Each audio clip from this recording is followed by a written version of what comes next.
Hello everyone, I am Tacit and welcome to the Gems of War Campaign 15, Week 6, Day 7. So today, of course, the last day of Vold event weekend. Still plenty of time though, we got like, what, 6 hours? And we might be here for some of that time, no. But, yeah, we got really unlucky. We farmed for about as much time as yesterday, and we had the exact same issue. To put this in perspective, our verse 2 was as low as like 9 or 10 the other day, like on Friday. And now it's at 17. Like it was like at the point where it was like, oh, it might become our lowest again. And now across this weekend between yesterday and today, we have gotten nothing. We have gotten everything but verse 3. Like literally all of them. I have no clue what's going on. But I've somehow only gotten one singular verse 3. So yeah, we got a bit of grinding to go do. As I do still want to hit 300. Though we are 100% including Epic Volkies in that number. But, yeah, whatever gets us to 300-ish, let's go for it. Might be here a while. But anyways, we have a few other things to wrap up. One of them being going over all the weekly stuff. So, of course, we covered a monthly video kind of going over everything the other day. Going over the event calendar. And we can see it here again, of course. We got Bladed Lands Week, Invasion Week, Bounty Hunter for the weekends. We have Fell Roost on Tuesday, the Bladed Lands Pet on Wednesday, and the Worst Hero Class in the Game of Diabolus on Thursday there. However, of course, we have the official post going over the weekly thingy. As far as the troop that will be available for... this is the Invasion one.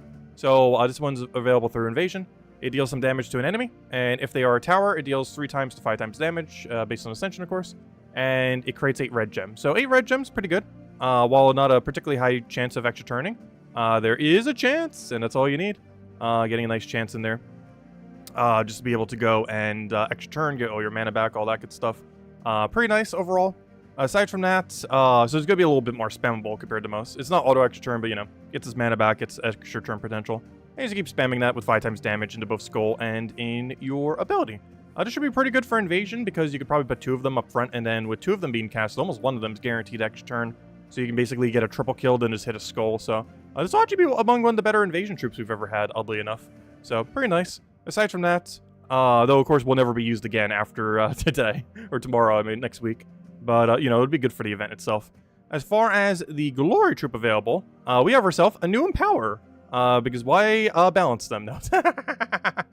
But, of course, another Empower makes it so the amount of double Empowers in Guild War shall expand even further. Then again, never mind, this is a Skull-related one. Oh, they added Blue Skull, never mind. This isn't Converter, this is for Skull. Makes sense, he looks like it.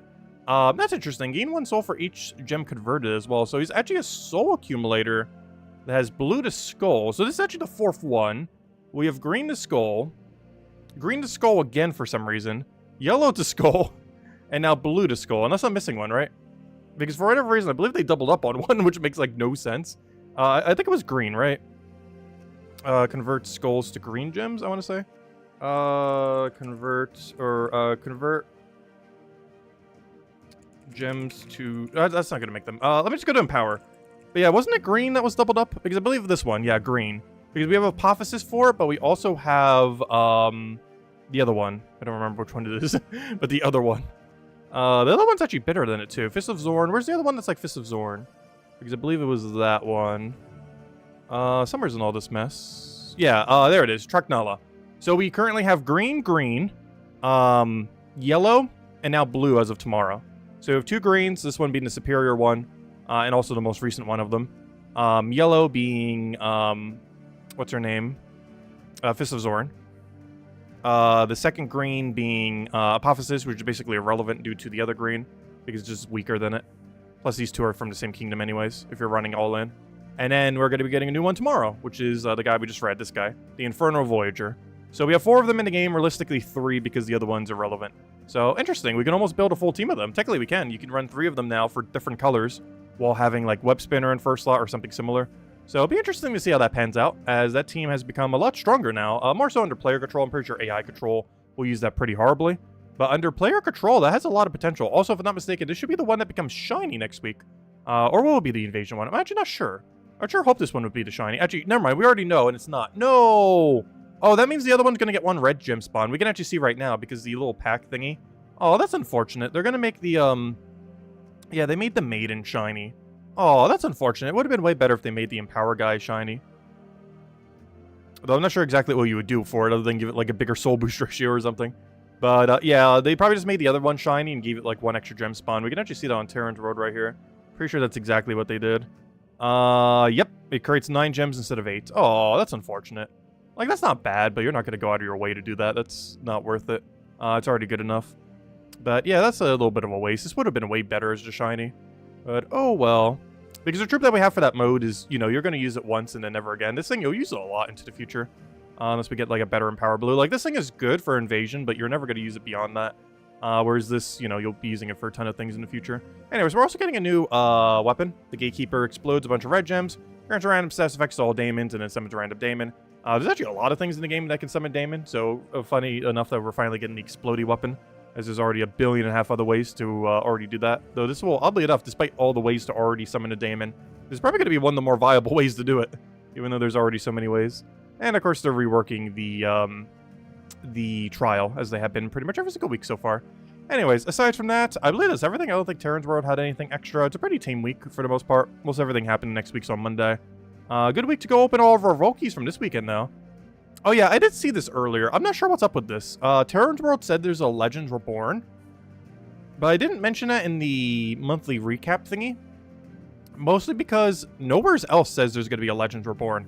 Not even other parts of the website say it, because if I go check when that event is happening, it says question mark, question mark, question mark for when those pets are being added to the game. Yeah, on the other page on Terran's World, it says tomorrow. So I don't think we're getting a Legends Reborn tomorrow. Or maybe at one point there was one planned, and then it got delayed for another time. Probably sometime next month, early next month. But yeah, I don't believe we are getting the Mist of Skills thingy. But we might be. And it would bring in these 4 pets, that one, and wherever on earth the 4th one is and all this mess.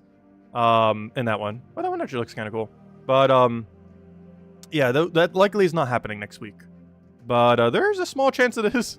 One place in Terran's World said so, but nowhere else does, so I'm pretty sure we're not. But it was probably like originally planned, but then they scrapped it for later. We're still going to get it at some point, just not yet. Anyways, aside from that, is that everything? I think that's pretty much everything to mention next week. Pretty tame week. Most of it's happening on Monday. More so the troops that we're getting. Anyways, aside from that, as far as things right now, we have a few things wrapping up. If you haven't finished up all your points for Festival of Feathers, now's your last 6 hours to go spend them. You cannot earn any more points, but you can spend whatever you have. Aside from, though I'm pretty sure all of you have done that by now, but if you haven't. Aside from that, I'll finish up all the weekly events, which I believe we already have, like all the weekly. The only one we haven't done is, and of course, it's a little bit easier to do the reward event these days, or at least compared to some of the other events. The only one we haven't done is, also, why is this pet been showing up so much? I think that's like the 5th time we've gotten it this weekend. Anyways, Underspire. We need to go finish Underspire, and I kind of want to start here. So this has notoriously been one of our worst Underspire weeks ever in the history of us doing Underspire. So much so, we actually need the backup 500 gem keystone, which I've never bought in since the very first week, but hey, they're there, might as well use the mechanic. So let's actually start here. Let's go try to find ourselves our finished out area and go claim the double gold medal.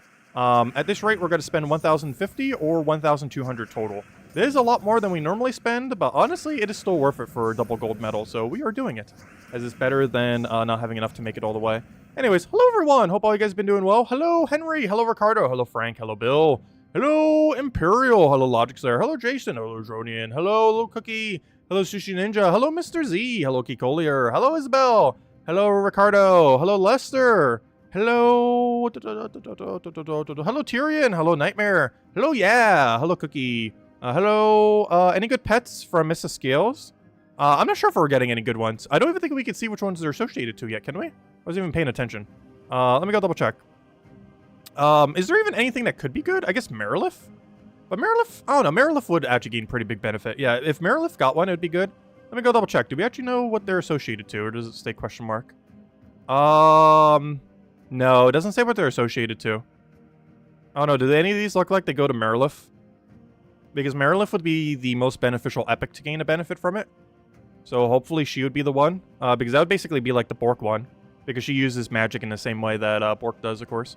But I'm not sure of any of them. Based on their icons, I can't really tell which one is going to which. Oh, this better not be for that one epic plant. It probably is. I don't think Marilith's getting it. That's unfortunate. One of these looks like it might go to the legend from the kingdom, Vinoxia. Like, this definitely looks like it could be Vinoxia pet. This one, I have no clue. This one is probably for that one epic plant that is very useless. That will become 5 stats less useless, but still useless. And this one is probably for... Well, we know for sure that the legend is. Because these are 2 pets that look like it, kind of. I'm not sure which one this could be for. Magic snake. I don't know, what mythic is snake? Well, then again, all of them are. Oh, it might be for Medusa. Isn't Medusa from that kingdom? It might be a Medusa pet. Does Medusa even benefit much from stats? I don't even remember what she does. I just recall that she wasn't particularly noteworthy for anything. She has a weird, like, stone gem mechanic thing. That doesn't really do much. Read your joke? Which one? Oh, that's funny. You made a, The Rock celebrity joke. One of the few celebrities I actually do know by name. Though I don't like anything he's in. I've seen a couple of the Fast and Furiouses. It's weird because he doesn't really play a character in a lot of movies that he's in. He basically just is himself. Which is an interesting way to go about it.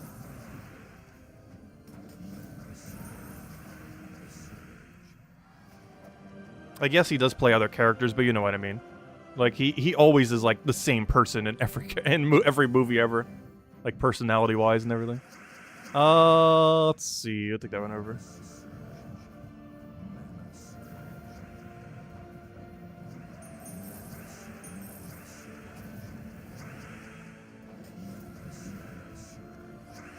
Hello, Stode! Hello, Jamie! Welcome, welcome. Hello, Chad! Welcome. Most actors are like that. I'm not sure. I don't normally pay attention. I feel like some of them are unique enough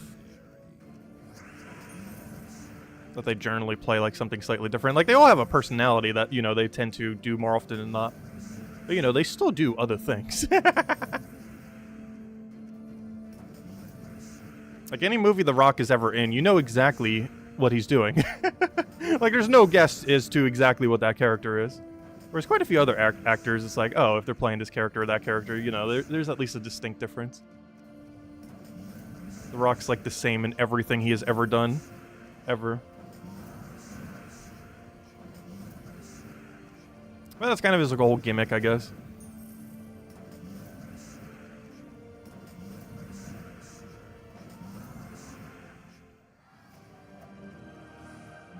Alright, we can finally make a mistake, though technically we can't, because all we have to do is just follow a higher level.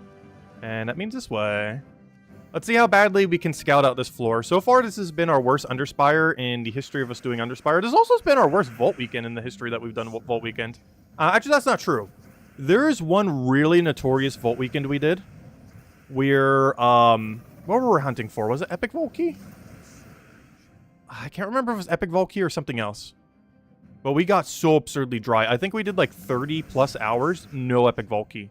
Of course, this was pre-buff Epic Vault Key. So obviously it's a lot easier to do these days. But it was before it got buffed like crazy. But it was still insane. We did, like, the amount of Epic Vault Keys we should have gotten within that time were somewhere like 3 or 4. And we got 0. There was also some other weekend where, I think our Vault Key number was 0. After going for, like, 25-ish hours. But that was back when you were only expected to get, like, 8 to 12 for that amount of time. But in that amount of time, we actually somehow got 0.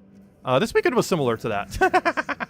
Not quite, but based on, like, current standards of Vault Keys, like, the amount of time we put in relative to what we've gotten is very absurdly low right now. The actual loot we're getting from our Palooza is pretty average, though, but, the actual rate of us finding verse 3 has never been worse.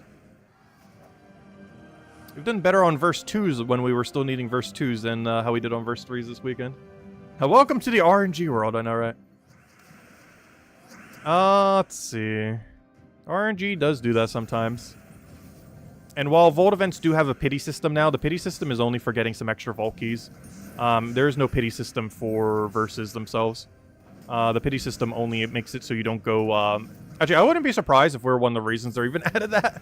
I never suggested it, though people in the forum definitely did. For a lot of things, like pity system for things. But they normally turned most of them down. But oddly enough, did do it for Vault event. But, yeah, we have gone a Vault event before with 0 Vault keys. way back in the day. It was insane. But also, they've added a pity system since then, so it's pretty much impossible to get 0 Vault keys on a weekend now.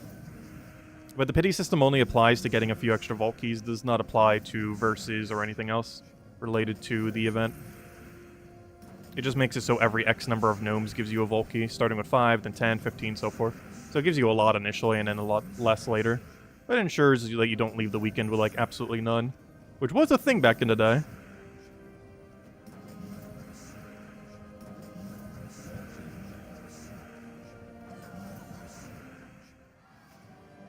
Safari clothes on. Oh, is it green screening? Wait. Oh, I didn't even realize that. I'm wearing a brown shirt right now. Sometimes it green screens, sometimes it doesn't. I didn't even notice that. We don't have a body, do we? I know, this brown shirt normally doesn't green screen on me. Like, sometimes it does, sometimes it doesn't. I was watching some other clothes, so I just wore this. But, I didn't realize it would green screen. 1, 2, 3, 4, 5...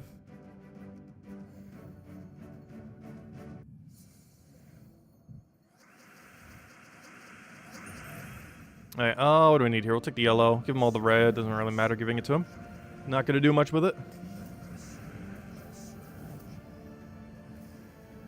You saw a rock meme, 4 different shots from different movies, all wearing a brown safari shirt.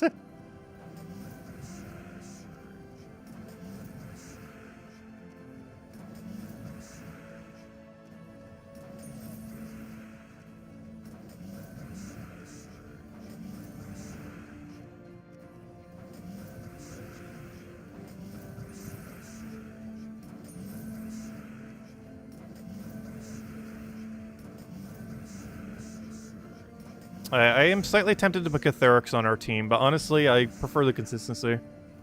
So we're gonna stick with this and just hope random skulls poke them. Just have to cast this like 1,000 times. It's not that bad.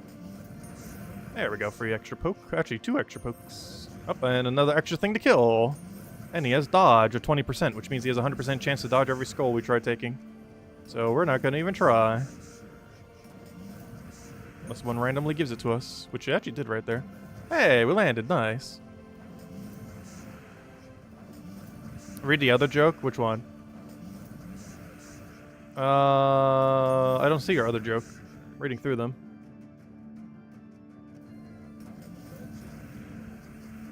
We wanted the devs to give us an epic Volkey. I actually did at one point just so we could show it. We went... It took us like 5 months to get our first epic Volkey. I think it was 4 or 5 months. We were somewhere above like 6 times over drop rate, if not more. I don't even remember. It was so absurd. Like, you know how unlucky we got with the gem dragons? We got almost double unlucky for finding our first epic Volkey. I'm not sure how. Like, if you were to break down the percent chance we should have had it by then, I think it was around a 99.8% chance. Someone did the math in the during the stream at one point. But it was somewhere above a 99% chance that we should have had it already. Like a 99.7 or a 99.8. That if you did that many battles, you should have already had it. We were that unlucky.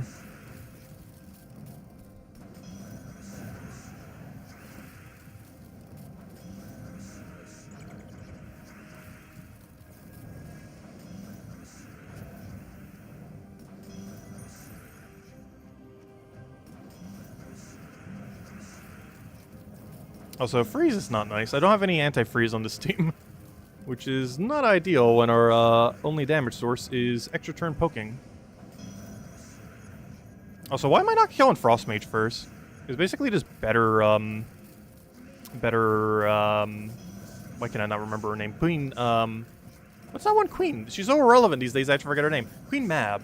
Queen Mab has probably fallen from grace more than any other character in the game. She was the absolute meta at one point. Oh, that's a really good pickup. That's Foyo-y. Let me go to use that. Because then we can double kill that, and then go back to just Chalcedonying. Now we're still frozen, which is not ideal. But we almost have enough damage to go win. I just realized, the dragon does less damage than Chalcedony. That's so sad. Alright, we got a useless summon there. Oh no, I needed that. Alright, let me just kill at this point. Doesn't matter if we have any team. You get no penalty in this mode for how bad your team survives. Alright, there's the door. Now let's play. Where's that door? Or where's that boss room? Come on, we need some luck. We need a little bit of luck here. I'm not sure what my strategy is now for finding the boss room. Because so far, every strategy we have ever tried has failed. Particularly this week. We've seen our first ever 5 off. So apparently that's possible now. So you can't use 4 off or 6 off method. You still can. It probably is most of the time. But it's not 100% accurate. It can be a 5 off. Though we haven't seen 3 or lower yet, which I'm pretty sure is impossible until we see 3 off next week. But as it currently stands, I've never seen a 3 off or lower. But we did see a 5 off this week. And a lot of other weird shenanigans. Also, the 1 level off thing, even though it was a 2 level off technically, it did finally fail us, the strategy we've been using for that. So I have no clue at this point. We're just going to pick random path and hope it goes down correct way. Better use one of our older strategies that we might have thought was wrong, but is like 95% accurate, maybe. Because it could just be that no one method is ever 100% accurate, but, you know, if it's 90% plus accurate, that's still good enough. I think it's going to be most of the time correct.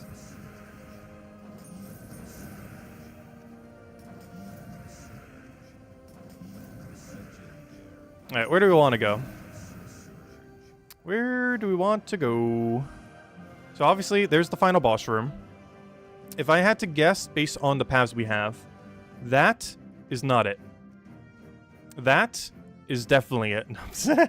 That is, a maybe. We have 3 210s. What does that mean? I have 3 paths that are all level 210. One probably goes to Merchant.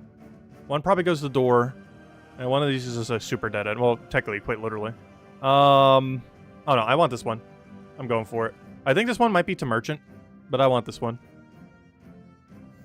As long as we can get there within 10 torches. Oh, we're not going to have enough. I might have to... Oh. All right, let's hope it is this one. Because I have 10 torches before we have to spend a 150, which would bring us to 1,200. We're currently on track for a 1,050, which is still more than we've been spending lately, but still not as bad as 1,200.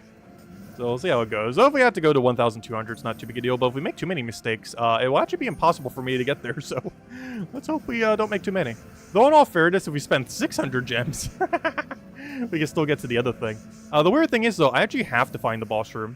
Because unlike this time, I can't actually just, like, skip the door. Because the valuable thing we need is not actually behind the door. It is the boss room itself. Because the boss room itself is what gives the double gold. So actually, yeah, finding the merchant would mean nothing in this section now that I think about it. Because even if we found it, and even if we wanted to spend 600 gems on it, which is just super not worth it, it wouldn't do anything because we don't get the loot from the battle. We would just simply skip the main battle that we do all of this for, which would not be good. That's the whole reason why we even do Underspire is for the room we're trying to find here. It's like almost all the loot from the entirety of it is from the 1 gold room you find. 3 off is possible? You've got to be kidding me. I've never seen it yet, though. We've seen our first ever 5 off this week. 4 and 6 definitely still seem the most common. But 5 offs definitely exist, and apparently 3 offs exist. How do we feel about this? The way it's going, I'm assuming it's dead ends. It almost already makes me want to go back the other direction. But, yeah, I don't have any confidence in it. I'm going back. I saw that curve, and I already know that's the dead end. We'll find out in about 10 minutes that that was actually the path. But I don't like how he's curving. I also don't like how the next room's a lower level. Not something I've been paying much attention to. But I wonder if the next room being lower level indicates anything. Because I just did a 210, and my next room is now a 208. Which makes me assume that is not the right way. Because I'm pretty sure I haven't really been paying attention to levels once we get on the path. Which I probably should be, because that might actually be an indication of something. But the fact that it went lower makes me assume that is not the right way. Because I assume the ones going to the boss room would be higher, as the boss room itself is higher once you get there. So let's start paying attention to some of the levels after we go down a path. As it might, like, preemptively allow us to see, because we can already tell by how it's curving that one's probably not the way. But the next room is also lower level. Now let's see if we go down this way, if the next one will be higher level. Because I'm pretty sure it will be. Yeah, I'm pretty sure, honestly, I am pretty sure the devs did change the algorithm for how it works. It seems so different in the last 2 weeks compared to how it felt like prior. Particularly this week. They're just really bad RNG. But it does feel a lot different now. Like, this week felt drastically different compared to some of the other ones we've had. Could have just been our layout and where everything was, though.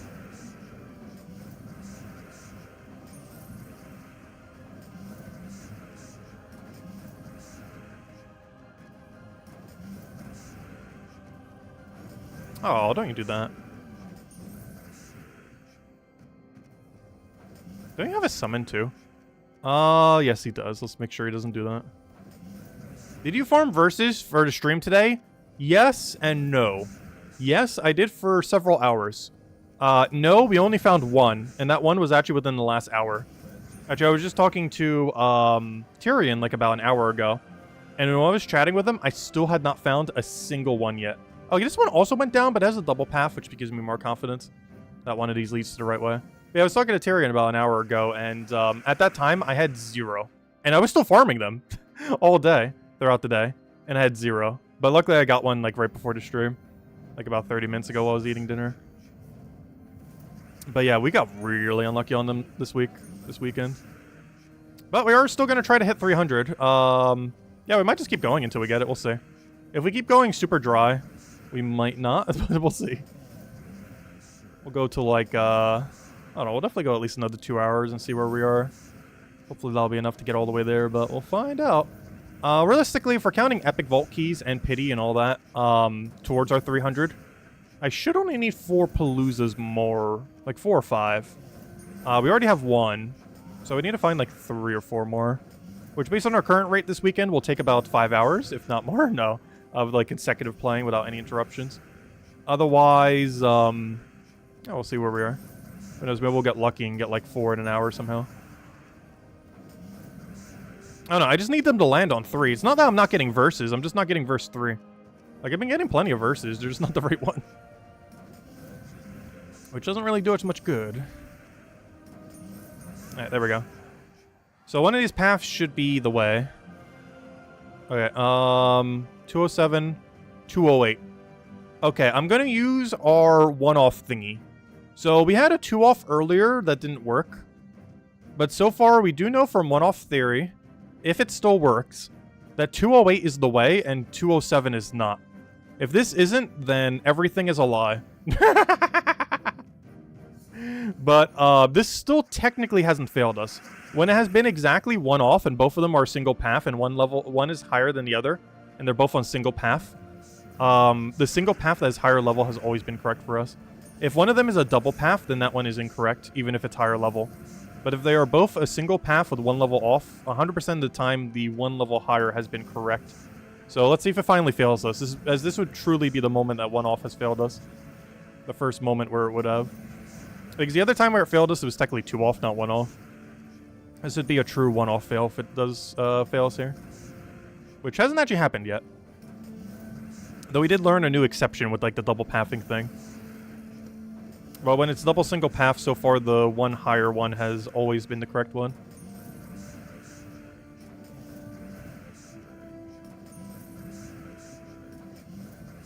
We'll find out. Hey, the skull's still there. We'll take that, get our free skull. It's not that much more damage, but it's technically slightly more. It's like 8 more damage than the alternative. Oh, it's probably not going to make any difference here.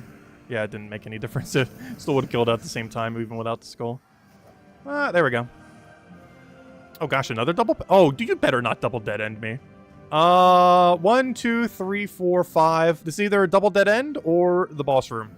We're about to find out. Let's hope this isn't double dead end. It has to be one or the other. It's literally impossible for it to be anything else. It's double dead end or boss. I guess it technically still could be merchant. We never did find a merchant yet. The merchant final area is pretty pointless though. You would never want to use it ever.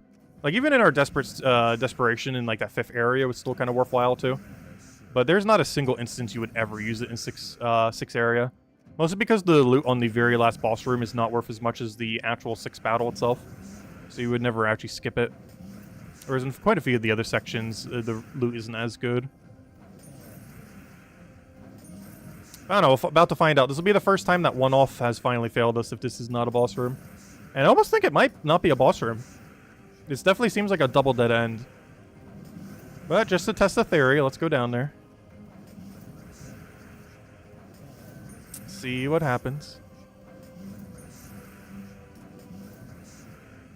But yeah, then every strategy we ever had has basically failed us. The only one that has been fully consistent now is higher level from door to door still always works.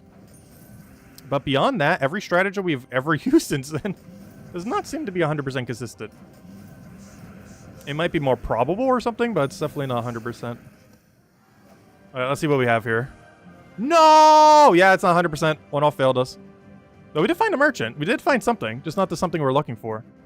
So what does that mean for our pathing then? I only have 10 rooms to find where this is. Where do we think boss room could be? And we have to find it. We literally only have 10 unless we want to go buy some lanterns. Or we're about to waste $2 for 2 gold medals. Honestly, that almost seems worth it. But, I don't know. We might have to if we get that unlucky. Alright, where do we think we should go now? The other path of the one-off? The place that is almost guaranteed dead ends? Or the place that looks like a dead end that's probably the exact location of the boss room? I think I'm going to try the other side of the one-off. Because I'm confident one of these two will probably work. Apparently not the one we chose. But, well, technically the one we chose did work. It just found the merchant instead of the boss room. Not quite what we're looking for. It is a thing, just not the right thing. But then again, doesn't that mean the other side's going to be a dead end then? Oh, wait. The other one might be guaranteed dead end. Because there actually was something on one of our sides here then.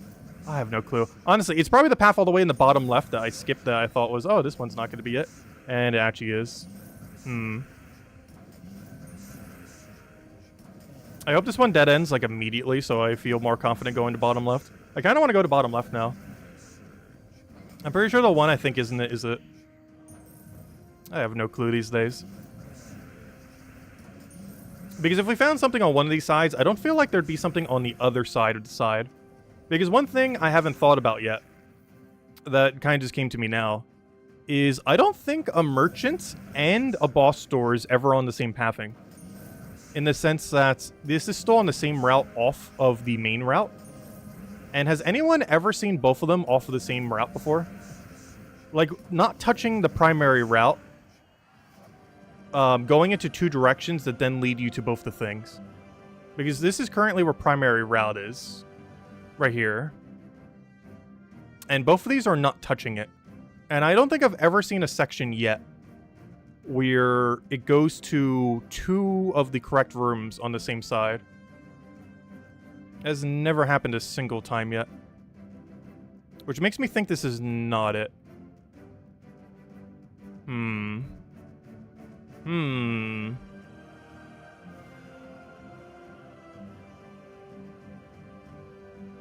Yeah, I don't have confidence in that direction. I think we just wasted a room there.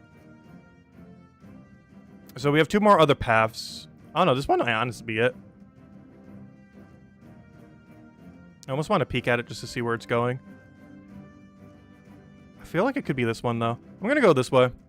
I'm going right next to the boss room. Though last week it was the one furthest away. Like the lower level area.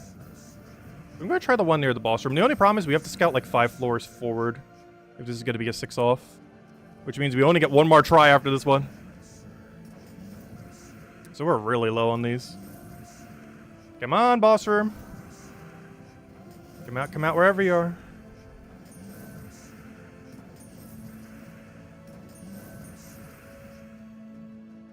You got both of them one off of a split boss room and merchant? Oh, maybe I should go that way then. So it is possible then. Okay. Hold up. So you had a double path that actually branched into the other thing? Alright, I'll go down that path then. I've never personally seen it ever happen a single time. But honestly, if there's ever a week for it to happen, it would be this week where everything seems to be really weird. But yeah, I'm actually going to go backtrack to the other one then. Plus, we only have to scout 2 floors forward anyway, so we're not wasting that much torch to go check. Whereas the one we're about to go check right now that we're starting to do is going to take us like 5 torches to go check. Whereas the other one's going to take us only 2.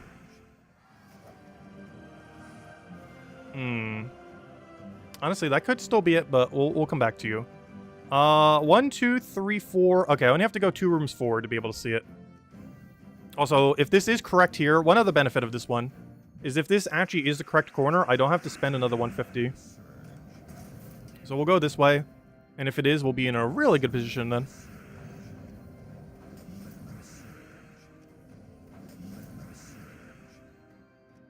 Yeah, I haven't been using Catherics. It'd probably go a lot quicker. I was considering it for the final section and didn't bother putting it in. Because I mostly wanted the consistency of the extra turns. Also, I should probably put you.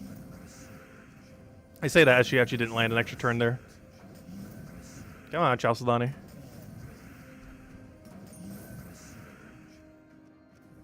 But it does make her extra turns more consistent. Having 3 less would make it even less as far as how many she lands. But we would get the insta-kill, which would speed it up. Because realistically, we're not actually going to die on this team. Not much that can kill it.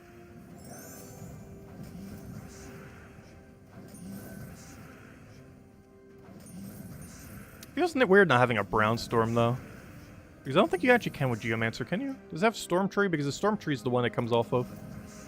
I might be using that trait for something else on it, like Barrier or something. Though it doesn't really need Barrier in that location. Normally you're using it in, like, first slot or something. Oh, no, it doesn't go over top Barrier. What is that one, then? I don't think it gets Storm Tree. I'm not sure it does. Anyways. Poke it out, poke it out. Alright, I believe one more room, or are we already there? How deep are we? Okay, please be boss room. That means one off has failed us, because it was actually the one... If this is boss room, that means one off has failed us, because this is lower level of the one off. Obviously, it already failed us, but... It would have super failed us if this is actually the boss room.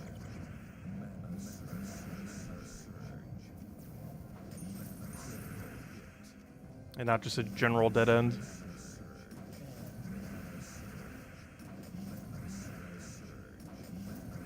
I really do hope it's here. It saves us 150 gems if the boss room's right here. And we could use it with how many gems we already spent. We're currently up to 1,150.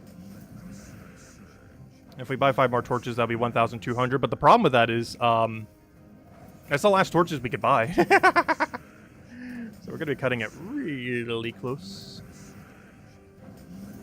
Definitely our worst Underspire week we've ever done, that's for sure. But yeah, I'm curious if they've reworked it or not, though.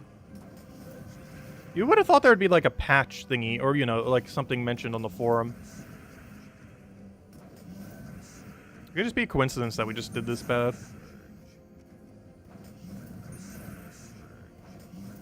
Because I feel like that they would have changed it. They would have made, like, a post like, hey, we end up changing Underspire slightly. Kind of like how they did when they changed dungeons. To be more random.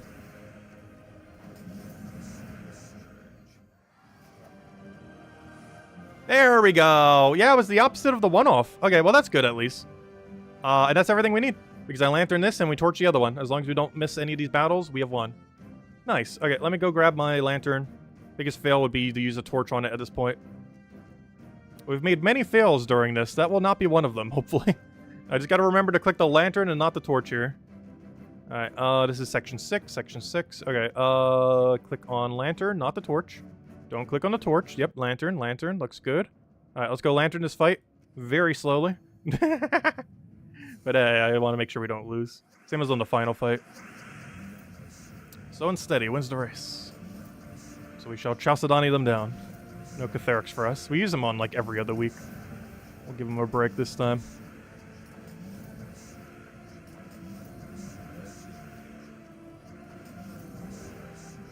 It's pretty much physically impossible for us to really lose with this. My biggest concern on the final fight if we ran Catherics is, what if we miss? He gets Diamantina to full mana, and then he 50% extra damage us for a full AoE. Like, he can wipe us with 2 of those hits off of Fairy Fire. Of course, actually, then again, that wouldn't be the case, because I could just Catherics him to begin with, so... I guess that would be kind of safe. Never mind. I guess the bigger concern would be we miss with the initial Chalcedony, because we have 1 less construct on the team. And then that miss gives him full mana. Because, yeah, it's actually impossible for him to get Fairy Fire value in the sense that our first Catherics would be on Diamantina itself. So it would not survive the blast to be able to Diamantina us off of. Well, the worst that could happen if we did it the other way would be the first It's like 2 Chalcedony we cast, just complete miss, and he gains all the mana. Wait, I just did this on the wrong one? No, we did it on the right one. I forgot I used 2 orbs too. I saw the 2 orbs, like, wait. But yeah, I just mashed through it a little bit quickly, but we did get the gold medals there. Alright, let's go to the final fight. With exact enough. Well, it cost us 1,050 gems, but we did it. And the first time ever, we had to buy a tier 5 in the second zone. Should I take a screenshot of this? That's going to be a rare scene right there. The actual keystone for 500 gems being bought out. But it was needed. And there we go. Imagine if we didn't do that. I don't think we actually would have had enough torches to make it. A little bit more than we would have wanted to have spent on one, but I think it was worth it. We get double gold medal there. We get a pet orb here. And it saves us from having to spend 150 today. So technically, it only actually cost us 350 gems. Because it saved us having to spend the 150 that we would have today, so... 350 for what it did. Ultimately, not that bad, honestly. Anyways, let's go do our fight. And it should be the final one. And honestly, that's still not too bad. We finished at 105, even with 1,000 mistakes this week. I was expecting that number to be way higher, given how many mistakes we made. Technically, it would have been if I didn't buy the door. So you could have said it's actually closer to 110 to the 120. So yeah, the number actually is deceptively higher. Because we did a door skip, which saved us at least 5 rooms, if not more.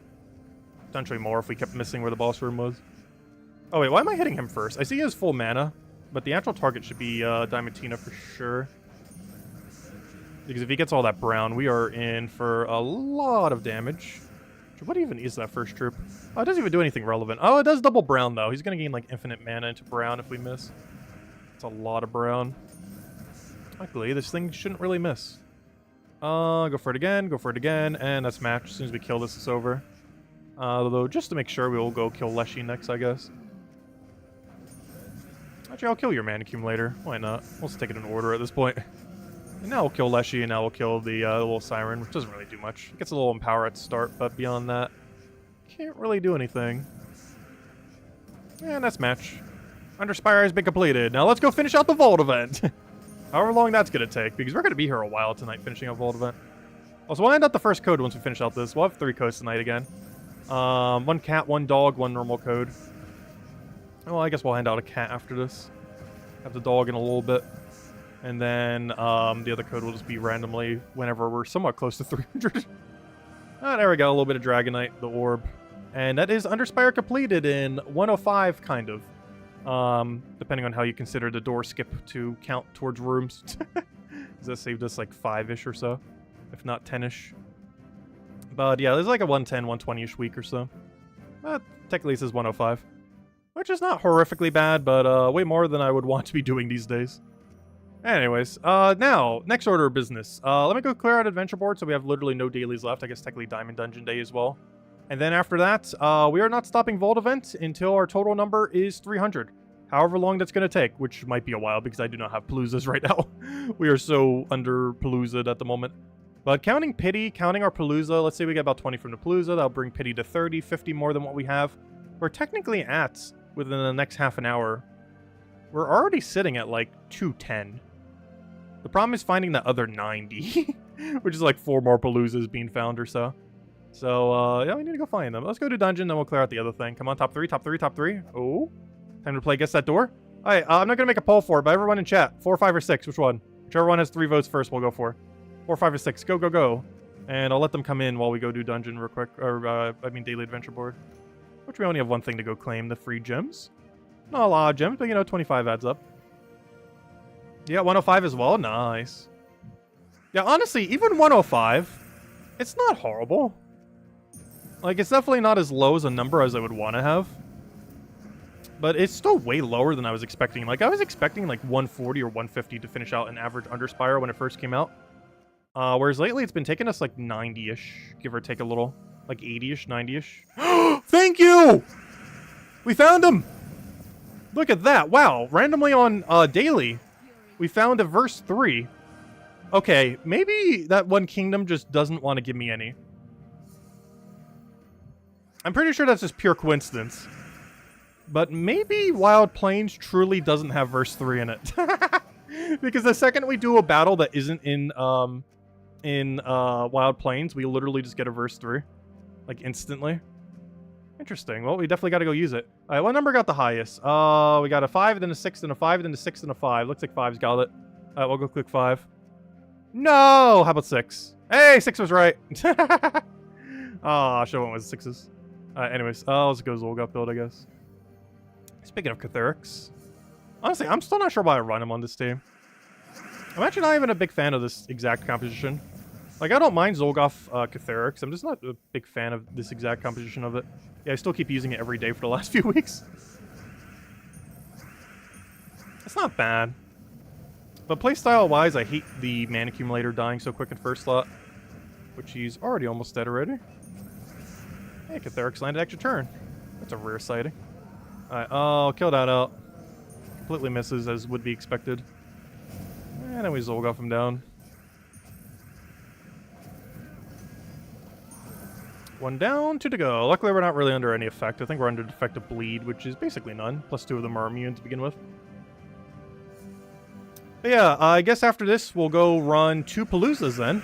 And then after 2 Paloozas, we will keep grinding for verses until we find more Paloozas. Oh yeah, I didn't hand out the thingy, did I? That's what Tyrion mentioned. Which I can't even go up that fast, or that high. Let's see, wait. Yeah, the later keystones in the shop are way too overpriced. You're almost never going to see me buy one of them. This week was one of the rare exceptions because we were trying to do it in a specific way and then kept getting, like, really unlucky. Because we were trying to minimize costs, but then get, like, super unlucky, so we had to, like, spend more near the end. Which ultimately made us have to spend slightly more than what we would have. But, yeah, it was mostly just from the unlucky pathing. Normally, you would almost never buy a keystone, especially that deep. But we had to make sure we get there this week. Your post above, today you had to pick a path. Both rooms were the same level team. Was that the thing you wanted to mention? Or was there something else? But yeah, I saw your other mention earlier where you got the split path. I read that earlier. It was the whole reason why we actually went the other way. Because I wasn't sure if you could get a merchant and a thingy on the same path, and I saw your post thingy mention that you can. And it actually was this time. This is actually the first time we've ever seen that happen. We're under the same path, not touching the main path. We got both the merchant and the boss room. Which, the first time I've ever seen that. It's also the first week I've ever seen a 5-off boss room. Even though they're normally 4 or 6. And apparently also 3 can occasionally happen too. Which actually would be really ideal if it was. It would take barely any rooms to get to it. Anyways, okay, so we did that. Have we done all the things? Oh yeah, I didn't hand out the one code yet. Let me go do that. I believe we've done all the things. Every weekly, every daily has now been completed. Except for WoW. Let's go grind the Vault event. Alright, but first, let me go hand out the code. We'll hand out the kitty. We'll have the doggy in a little bit. Actually, we'll hand out dog first, then kitty. Hand out the kitty in a little bit. Because I'm already on the dog section. So here's the dog. And we'll hand out the cat in a little bit. Oops, I just copied it twice. And by copied it twice, I mean two times in the same message, rather than 2 separate messages. I always do it twice just so it's a little bit easier to see in chat. I feel like if I do it once, it can kind of get buried a little bit easier. But double lines of it makes it slightly more obvious. Anyways. Okay, so let's go and run 2 Paloozas. Let me go get the timer going. And then after that, assuming we don't get any Paloozas within our Paloozas, which would be great if that happened right about now. I would love to see that. But assuming we don't, which is pretty likely that we won't, we're then just going to grind to get at least 2 more Paloozas, then use them, and then we should hopefully have enough. I got to find at least, bare minimum, 2 more Paloozas. Might even need 3 more Paloozas. And potentially even 4. But I don't know, we'll see how those numbers go. Depends how bad some of them go. Oh, maybe not 4, wait. Oh yeah, I would still need to find 3 more than what we have. Because we need to do about 12, 13-ish Paloozas. I think last time we were able to get away with 13. And that was without counting Epic Vault keys. So counting them this time, I think we can get away with 12. And I currently have 9. So yeah, I would have to find about 3 is what it would come down to. 3 more to stream then. Sounds about right. Anyways, okay, let's go run Palooza. Should have 2 of them queued up here. Not at the same time, obviously, but 2 of them to go do. Let's go fire the first one. Oh, I'm not on the right team, though. Let me go do that real quick. Mini battle, fight. Let me go switch over to... Actually, you know what? I'm actually going to change what kingdom we're in. I'm going to go to Cinna Mirage. And the reason I want to do this is just to see if we randomly get a verse 3. Also, it would help if I click the right team. Have I been struggling to get verse 3? Yes. For how much we've grinded, we should have like 8 verse 3s right now. Between yesterday and today. If not more. And in that same time, we only found 2. Okay, we got the team set. And let's go do the other thing. Because this other one wasn't from the thing. It was from the daily today. The second one that we have here. So I only found 1 today, technically. So, you know, we technically found 2, but you know what I mean. In all the grinding we did throughout the day, I only found 1. And then the second one we have is from doing daily adventure board. Yeah, I guess we'll try doing the quick kill method, maybe somewhere that isn't Wild Plains. I highly doubt that's what's actually doing it. But I do find it really funny that the second we don't do a Wild Plains battle that has a pet chance, or has a verse chance, we literally get a verse 3 immediately. So maybe we'll try it just to see. Because right now we're technically not in Wild Plains as well. So the chance of getting a verse during this is drastically lower. That's still possible.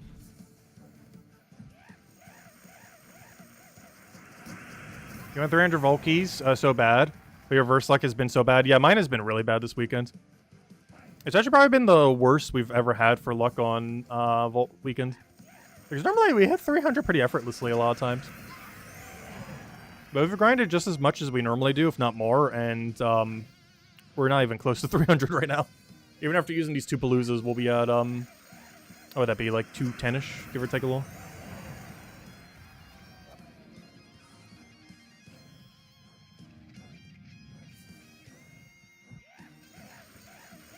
Oh, for a second I thought that, oh, never mind. I thought you said 500 something epic Volkias. I was like, wait, what? I thought you were saying your total for a second. But no, that's 57. I somehow read that as like 572 or something.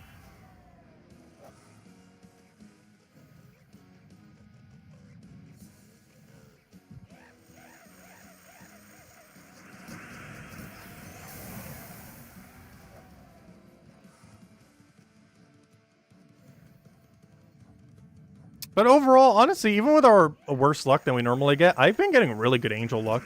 Of course, almost all of that has been off-stream. But we've been doing absurdly good on angels this week. Been getting Anus, Nishas, Rits, Steeds. All like the really juicy drops. We still get the occasional bad one. But the amount of angels we've gotten relative to how much grind has actually been above drop rate. Plus, we've actually been seeing like some of the good loots. Merchant's been pretty average, but our angel's been above average luck. So at least we're getting something. Which is pretty much a Vault event in a nutshell. Even if you get unlucky somewheres, you're still getting kind of lucky somewheres, most likely. It's very unlikely you're getting unlucky in every possible parameter. Because there's merchants, there's angels, there's the gnomes themselves, and then there's the verse gnomes from the gnomes. And then there's also the Vault key openings, or, you know, the, I guess you can consider that separate. But what I meant to say is the verse openings. Because you can actually get pretty... Even if you're getting unlucky on verses, you can still get lucky off of the Paloozas themselves. So far, Palooza's been pretty average, though. Not unlucky, not lucky. Getting them has been unlucky, but our actual loot from them has been pretty average.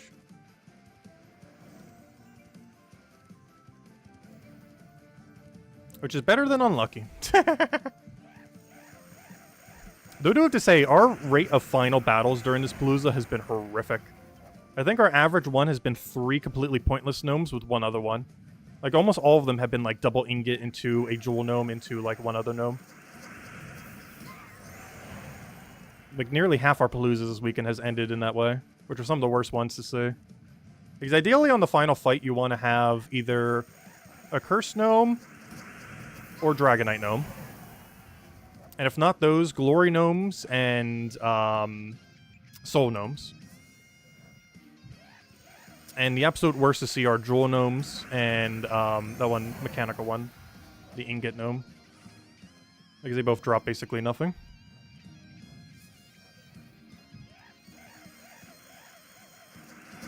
Average Palooza with 2 Ironhawks? Wait, what do you mean by that? Oh yeah, I do base everything off of 2 Ironhawk normally when we're grinding. Like the Ironhawk speed, specifically. Though it's pretty easy to do the math for what would be normal Rowan speed for the most part. Just take whatever we're doing and subtract like 1/3 from it. Like 1/3 or 1/4, and that's about what Rowan does. I was saying in the current state of the game, it's actually probably only like 1/4. Because this team does get quite a bit slowed down by something like a Dragonite Gnome. Whereas Rowain team doesn't care at all about Dragonite Gnome and just instantly one-shots it like any other team. So I would say Rowain overall is only like 1/4 slower. Whereas back in the day, it was like 1/3 slower. There's not too big of a difference. This seems still quicker if you have it, obviously. But Rowain's not that much slower than it was back in the day. As there's been things to try to counter this team's speed, but there's been nothing to counter Rowain's speed. Because it's not like there's a Submerge Gnome or anything, which would be so bad if they ever did. Could you imagine? Some kind of gnome that submerges whenever it takes damage. Or then again, yeah, that would affect this team, but it wouldn't affect Rowain. Like a gnome that has gained Submerge on hit. That would drastically nerf this team, because I believe the, actually, I forget if Ironhawk's damage can be dodged, but I know for sure Dust Devil's 5 damage can be. Which means, even if Ironhawk's can't be dodged, because it's a trait. Because some of them work a little bit weirdly. But even if it can't be dodged, we'd only be doing 20 damage instead of 25 with this team if they could dodge Dust Devil. I stopped giving them ideas. Well, that wouldn't affect a lot of other teams. Like, Rowain build and many others would be unaffected by that. Because they would one-shot and never need to attack twice.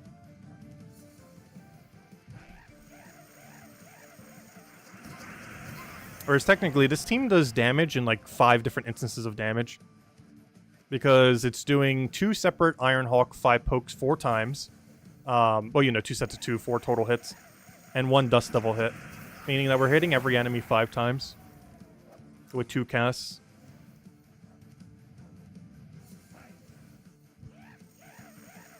Each for 5 damage, each poke. It doesn't look like that. It kind of looks like we're just casting twice. Because we are. But in theory, we are hitting them with 5 individual attacks.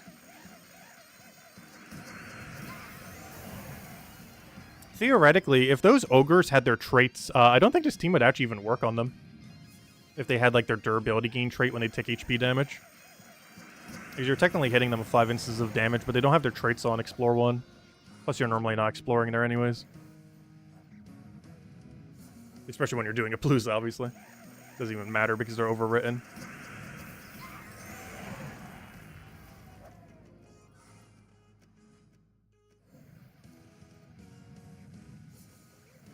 I'll go catch it later, Tyrion.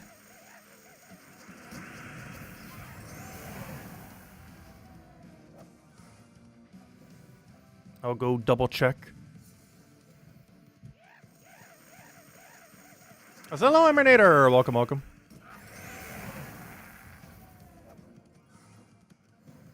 Yeah, honestly, beyond Monday next week, we actually have a pretty tame week next week. So we'll probably do a lot of Vault Key opening throughout the week then. We don't have much going on. We have Bounty Hunter on the weekend, which is an average time event. It takes like 2-ish hours, give or take. Probably even less these days. At least this late in the game anyways. And no real special events throughout the week. We just get 2 OK troops on Monday. So it'll be a great time for us to open all of our Vault Keys next week then. There's not that many other events going on. Which almost makes me think there's going to be a patch soon. Because we have 2 pretty tame weeks in a row. Because the week after next week is extremely tame. There's almost nothing going on that week. Not to mention we have Arena weekends. So we really have nothing going on that week. And normally when we have this many tame weeks in a row where almost nothing's going on, it's almost when it's normally when they try doing patches. Not always. Sometimes they put it in the most inconvenient places ever. But normally in like those big downtimes, they tend to put the patch. And I feel like next patch would be one small enough where they wouldn't need to do a beta for it. We are due for a smaller patch. It literally just did 7.0. Which, of course, is a very major patch. And a lot of times afterwards, they do a pretty mini one. Because if I had to guess, next patch will be a mini patch. The patch after that will be in, like, November-ish. Will be a major patch. And then they'll squeeze in one more patch right in December. Which is normally something small, but sometimes that small thing can be really major. Like the December one that we had last year It was a small patch, but it was a small patch that revamped orbs and made them so absurdly viable compared to in the past. So it was a small patch that was actually absurdly impactful. Like, despite it being one of the smaller patches of the year, it was probably one of the more impactful patches they even made all year, as weird as that may seem. Like, it did very little, but what it did was actually really major, if that makes any sense. Like, it didn't do a lot, but what it did was very, like, major to how you played a game. As it essentially made orbs from an okay loot to, like, one of the best things you could ever open, once again. And still are. Because there's never going to be a point where you stop needing, like, pet orbs or glory orbs or stuff. Or at least no time anytime soon. Like, obviously, there will eventually be a point, like, maybe, like, 3 years from now or something. But for the average player, those will almost never go out of style. Yeah, it was a very significant patch, but a small patch, yeah. Essentially. Which is really weird for a December patch, because December patches are normally small and insignificant. But that time around, it was small, but very, very significant as far as what it did to the game.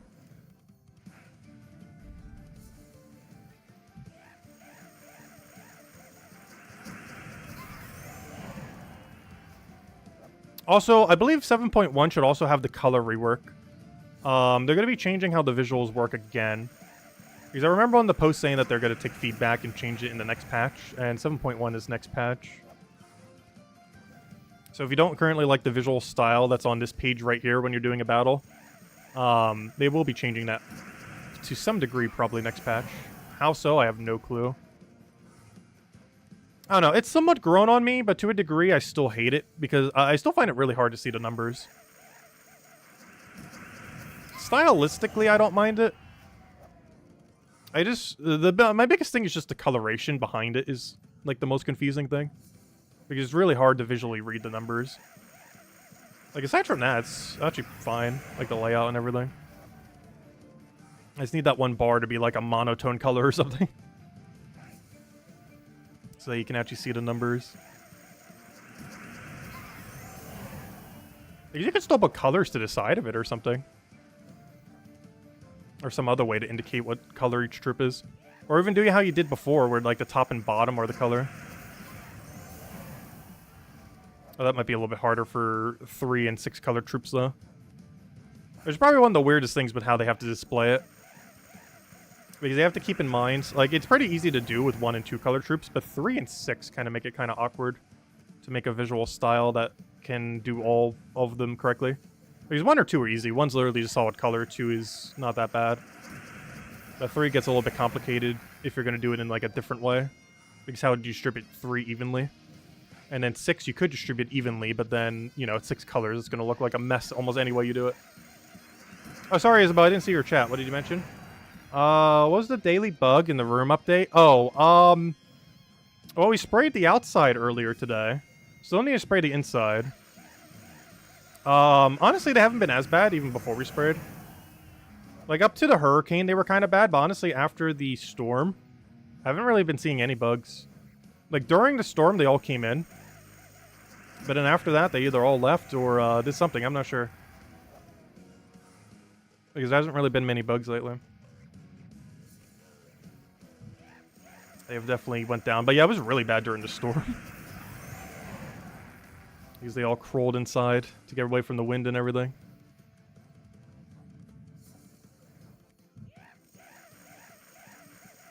The spider grew up and moved out. I still have no clue where that one spider was that one day. Also, I don't think I have Corner Spider anymore. He was there for like a month or 2. Or however long it was. But I don't think he's in the corner anymore. Because there was 2 spiders in recent time. That one weird wall spider that was slightly Corner Spider and then moved, and I have no clue where he went. And now the Corner Spider that we've had that has been dedicated to his corner, I'm not sure where he went.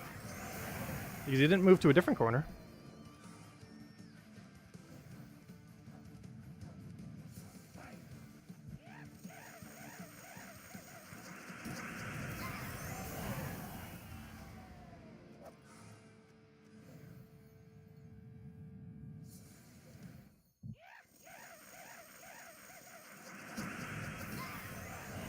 A few more for this Palooza, then we'll go run another one back.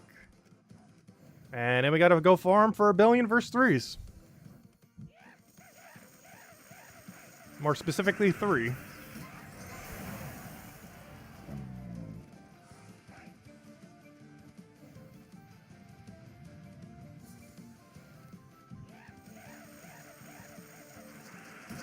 Hopefully we get a good fight here.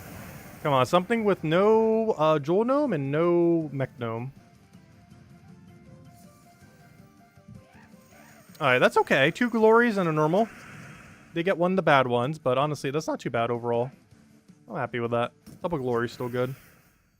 Give it a few extra seconds, and should be good to go. Come on, 1,500 plus glory? Nah, oh, almost. High rolled and low rolled. Oh, come on, you low rolled. Okay, well, the glory gnomes at least did something if nothing else. Alright, there we go. 1 down. Let me go update our number. See where we're at.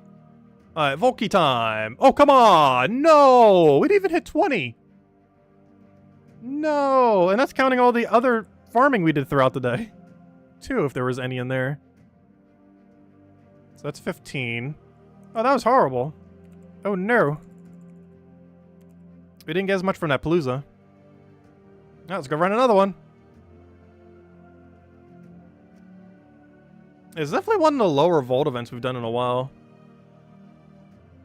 Well, let's go run it back. Let's go to games, Soulforge, and let's go run it again. Find where the battle is. Somewhere's in all this mess. And click on it.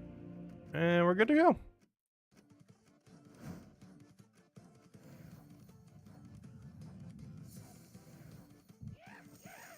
Do I know the game Kill It With Fire? No.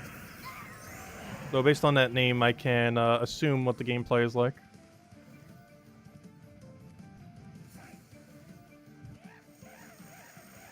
Sounds like it'd be a pretty comedic game. It's kind of funny that someone would make a game around that joke.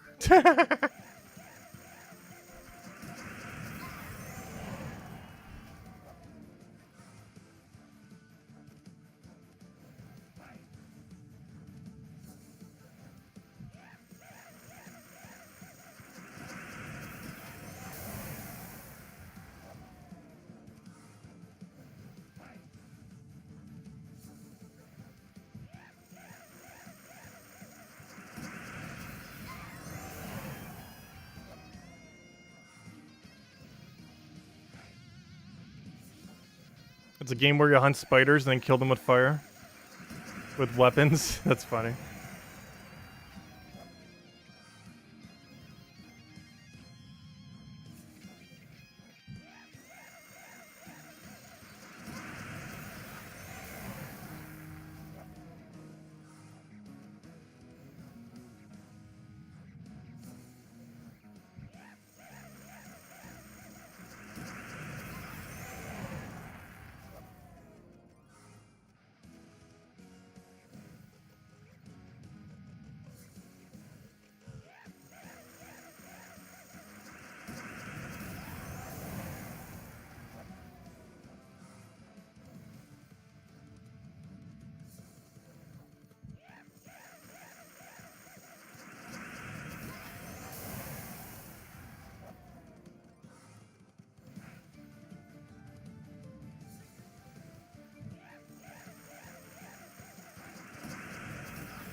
You want to try Starfield? When did it come out? I've heard some people mentioning it. I have no clue what it's about.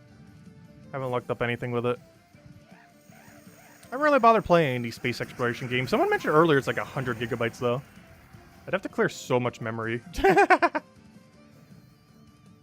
think I have like 20 gigs left. Like I could easily clear like 200 something. But still...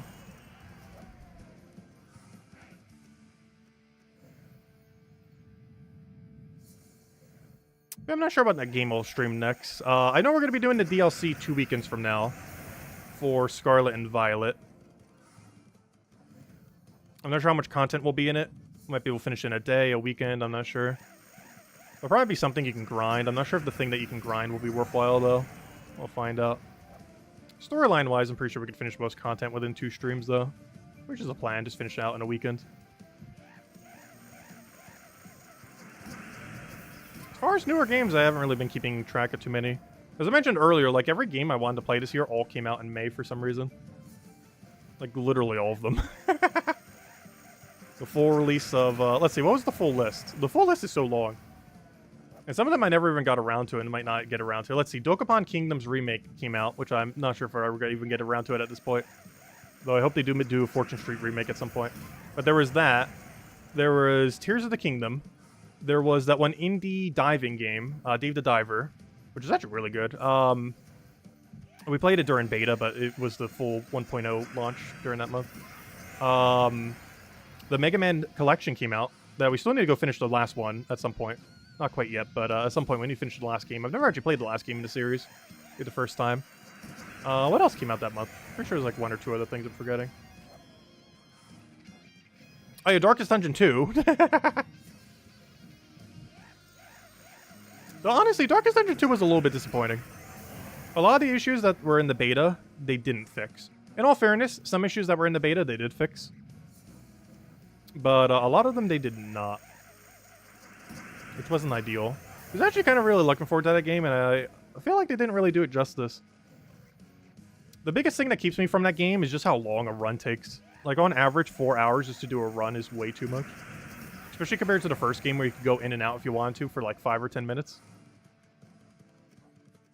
Going from that to like, hey, here's 4 hours for one run. And like 5 different segments. For like a 20-hour... Like, the full playthrough is still about the same time. Like 20-ish hours, give or take a little. If you were to do it like from beginning to end. But the way that it's segmented is really bad. There's also a lot of downtime where you're just driving needlessly.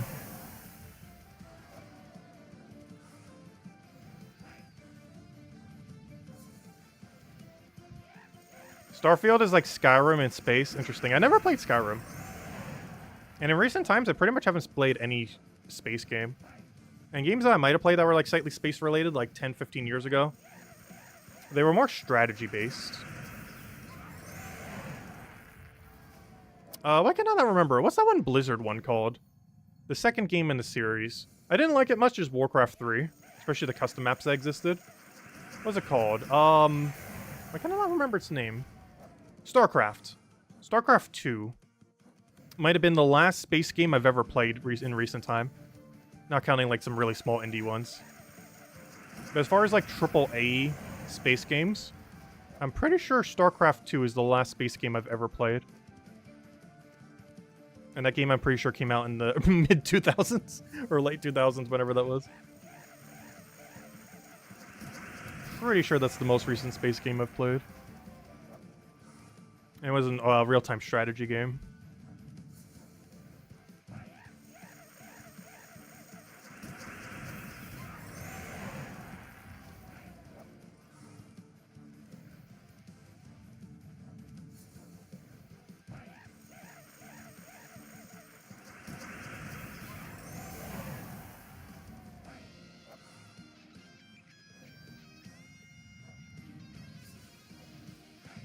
Starfield is an update of Fallout, but more boring. I never played any of the Fallout games. The only thing I know about it is like it was like a post-apocalypse kind of thingy. But beyond that, I have no clue what it is.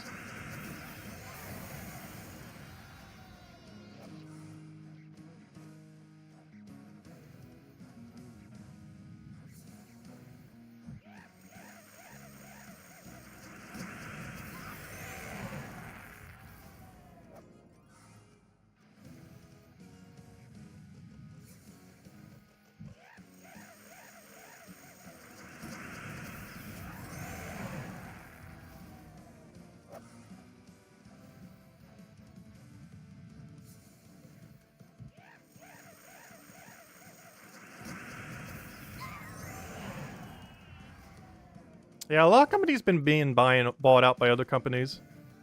Has Microsoft still fully bought out Blizzard yet? Isn't that still in the going? I know they were going to. Not sure how the legality of that has gone. Because a lot of companies just keep getting stuff and becoming more monopolized. Slowly but surely.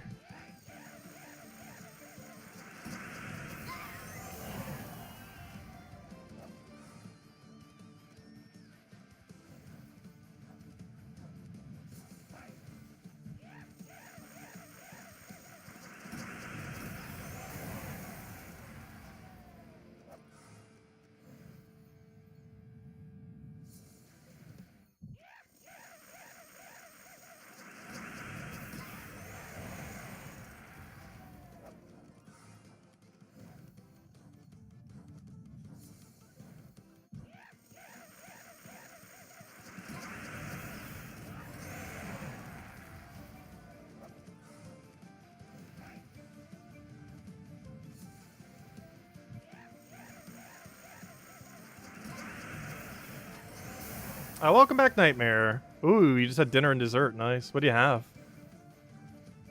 I basically had Taco Tuesday tonight.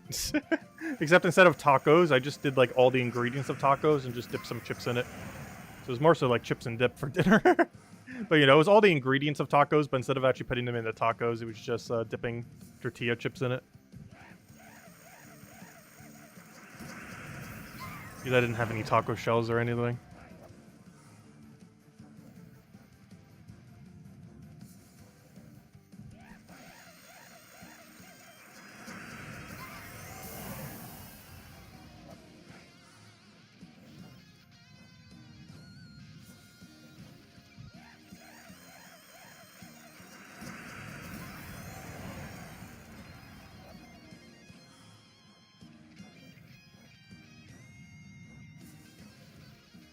So you had a taco salad, pretty much.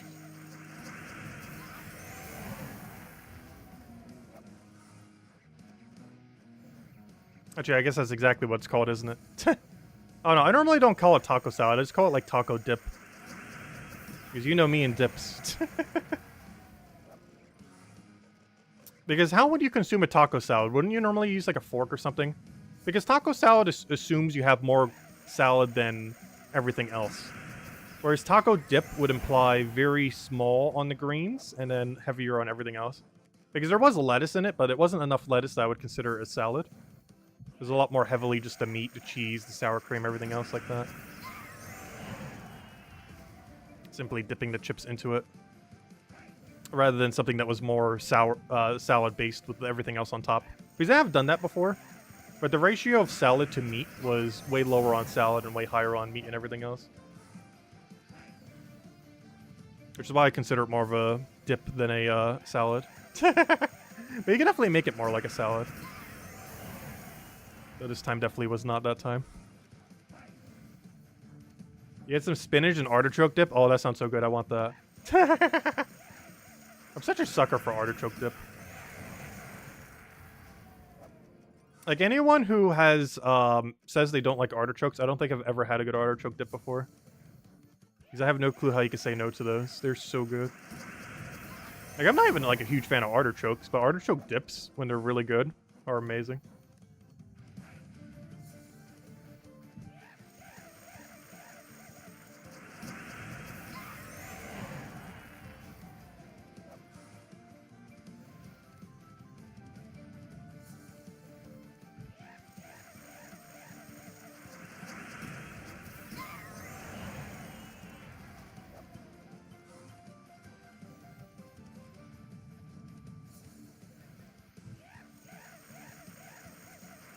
What's hello, Supernova? Welcome, welcome. Hope all has been well.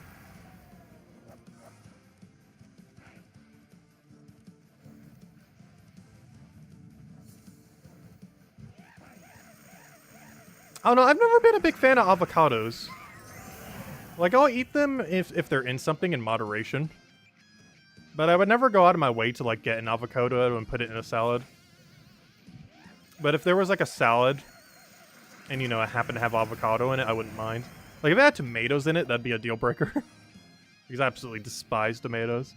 But, you know, if avocado's in something, I'll still probably eat it. I would just never go out of my way and put it in it myself.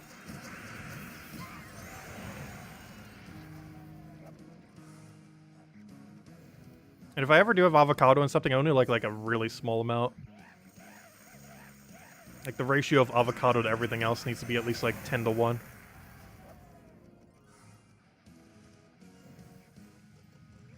I've ever had a good meat salad.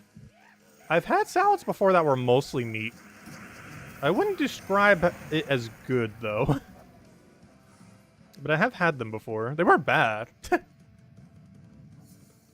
I'm just not a big fan of a lot of meats. Especially some of the more exotic ones, like lamb or goat or something. Even though I have had them before, and like skewers and stuff. Because that's like the closest I've probably gotten to like a meat salad. There's like a skewer of meat that had like 5 different meats on it. Which isn't quite a meat salad, but it was probably the closest I've ever gotten to eating something that was that many different meats.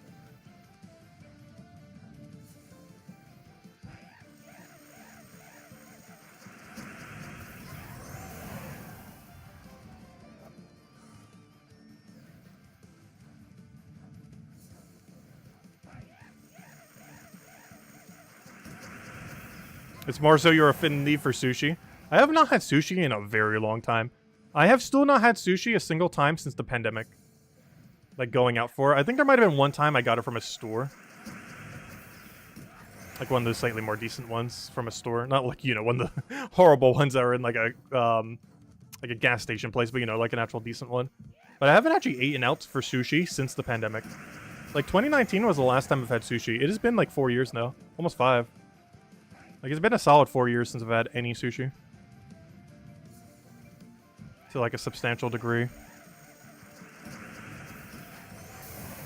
And I would never make my own, just too much effort.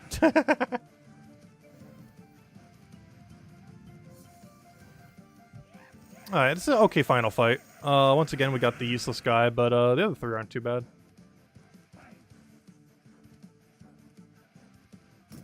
Alright, this is our last Palooza for a little while. Now we gotta go verse farming for the next, like, hour or 2. Unless we get lucky. At least another Volkey there. Oh, Angel, speaking about lucky.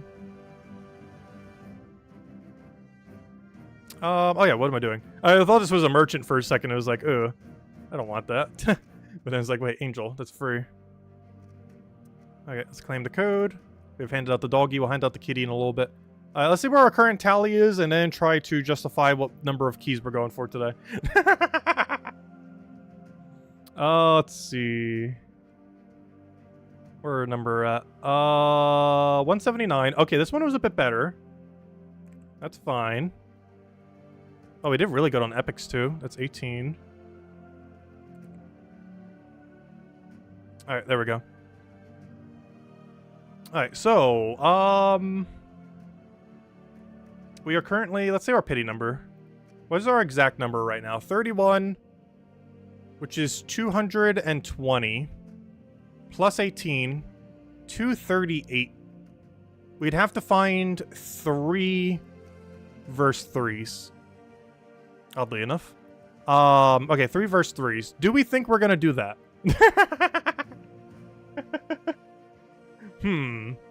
Now it comes down to, are we about to go farm 3 verse 3s? Because if we get lucky, that'll take under an hour. Well, then plus the time to use it. If we get unlucky, we will be here until reset time. Should we go for 3 verse 3s?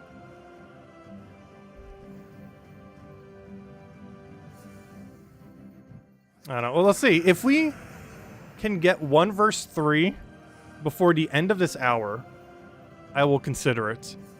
If it is past 10 p.m. and we still have just as many verse 3s right now as we will in 33 minutes from now, yeah, we're probably not going for it. But if we can actually pull verse 3 in the next 33 minutes, I'll consider it. Getting to 3 of them. But if we do not pull one within 33 minutes, I might just give up for the weekend. The game has won, our RNGs is bad this weekend.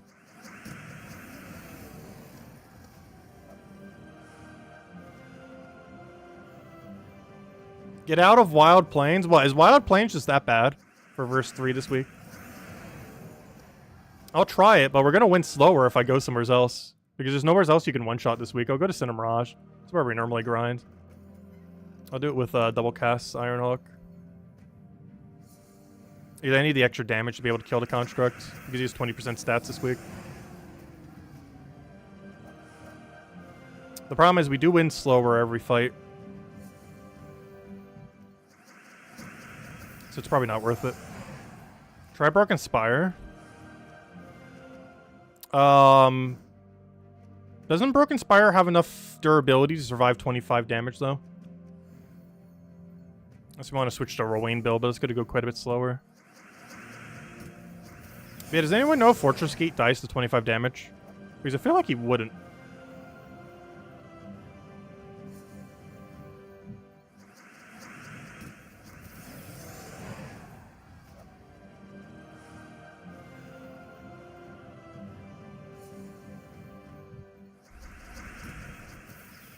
I'm about to go back to Wild Plains soon, though. Well, we'll see. I want to see, like, 1 verse gnome somewhere else and see what number it's going to be. And if it's anything but a 3, we're going straight back to Wild Plains. Which, of course, statistically, there is a higher chance it's going to be not 3 compared to 3. But if we see one that is not a 3, we're going straight back to Wild Plains. Because this is quite a bit slower than running 1 cast dust level. Wait, does Fortress K even show up here? Well, in all fairness, I would still need 25 damage even if he doesn't show up. Wait, can you one-shot in Bright Forest? Let me go double check. I haven't done Bright Forest in a very long time. I never recall mentioning that as 1 when we would. But it could be that it is and I just forgot about it over the years. Let's see. Let me bring this down to 1. I don't know, we can see if we can. I could have always sworn there was something here that survives 20 damage.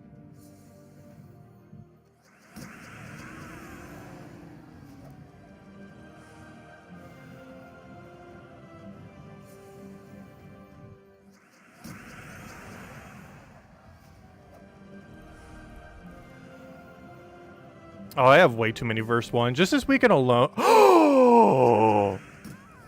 Okay, let's keep staying in Bright Forest. We found a 3! We're staying in Bright Forest until we have 3 verse 3s. Go. The plan has shifted. The first verse was verse 3. We're going until we get 2 more, until we get the 300 done. Sounds like a plan.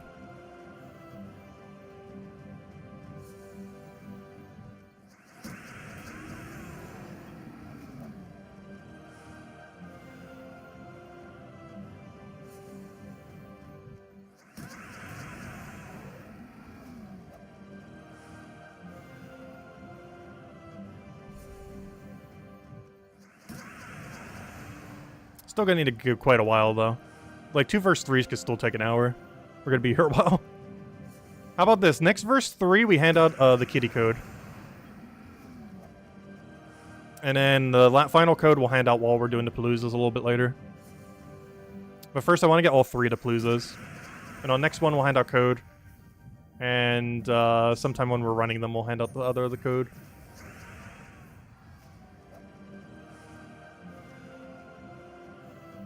Yeah, on average, you should be able to get about 2 of every verse you need. Or, you know, the verse that you need every hour. Obviously, you can get luckier or unluckier. But the approximate rate is about 2 per hour. That is not what I've been getting this weekend. But that is approximately how many you should kind of expect at the speed of winning. Because sometimes you get really unlucky just getting all the ones you don't need.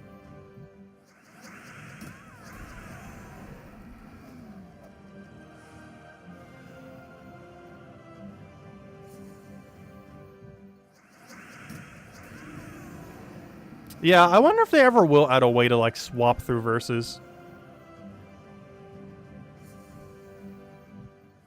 There's currently no way to convert them. Not even for some kind of obscure currency or gems or anything. So if you have one that is, like, 50 higher than every other stack, there's nothing you can do with them. At least currently. It could change in the future. But as it stands right now, it's just pure luck if you get the one you need.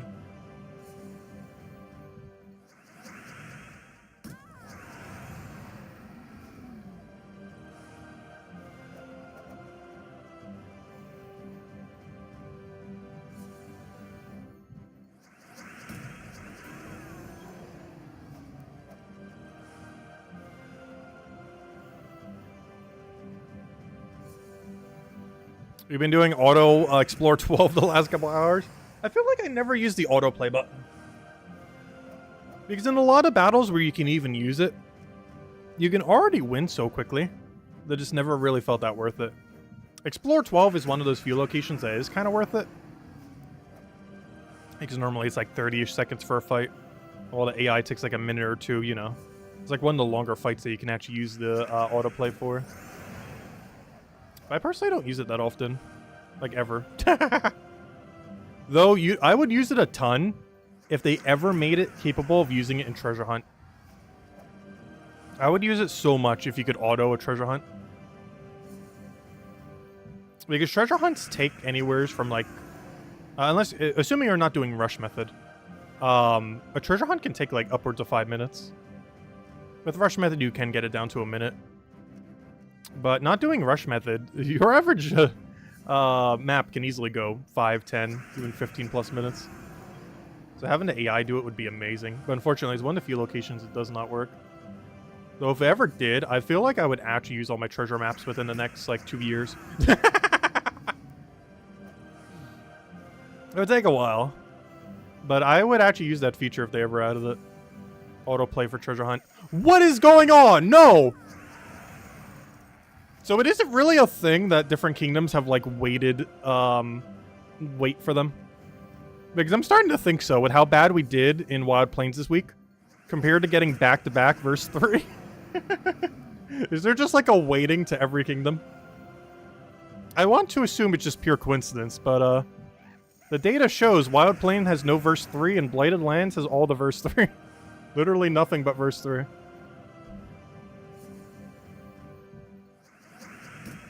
It's back-to-back in, like, not even 10 minutes.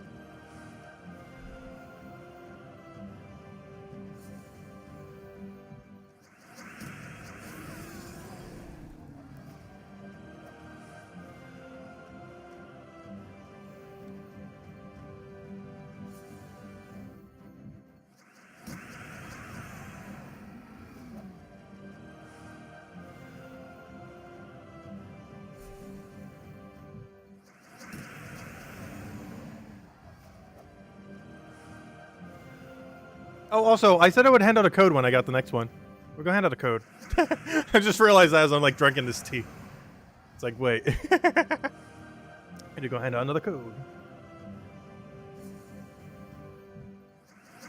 Who knows, at this rate, by the time I hand it out, we'll have a third verse 3.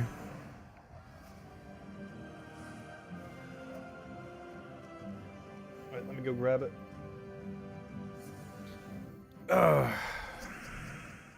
Right, let's see, where's my code?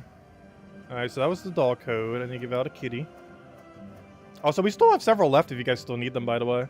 1, 2, 3, 4, 5, 6, 7, 8, 9, 10, 11, 12. Wow. We still have 11, or sorry, a dozen cat and dogs left. A full dozen. I didn't realize I still had that many on reserve. Gosh, we can actually hand out cats and dogs almost up until the day we hand out shark. But then after that, we're out of, like, pet codes for, like, several weeks. And at current rate, it seems like we're only going to be getting 1 per month instead of 30. We're still going to be getting that many codes. But they seem to substantially have cut back how many pets we can end up handing out. I'm not sure why. Like, obviously the numbers before were a little bit too high, but 1 seems a little bit too low. Hopefully we can get that up to at least 5 or 10. I didn't make a message to her. I probably should message her later. See if we can get, like, a middle ground. Because, yeah, I do agree 30 in a month is too many. But, 1 is a little low. Especially if people don't catch that one singular stream.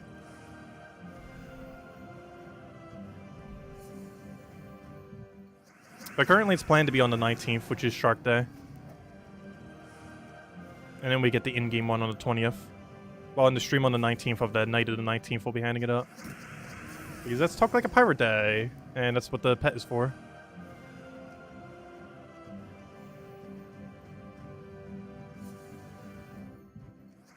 But definitely feel free to leave a like on the stream. Helps a lot and is greatly appreciated. No, I do not want a genie. What I want is 1 more verse 3. And then we're in the clear. 1 more verse 3 should be enough, unless we get absurdly unlucky on our Paloozas. 1 more verse 3 should be 300, counting pity and counting epics. Because we are counting epics this time. We normally don't, but we're shoving them in there. They still have the name Vault Key in their name. They count.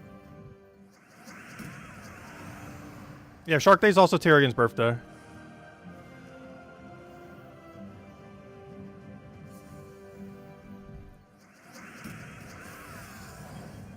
Oh wait, never mind, that's a legend. I was gonna say, oh, one of them did survive. But it's because he has 10% and because he's a legend. The legends normally do die in one shot, just because he has 10% this week that he lived. That thing's obviously always gonna survive. Oh, problem though, I do have to double tap him.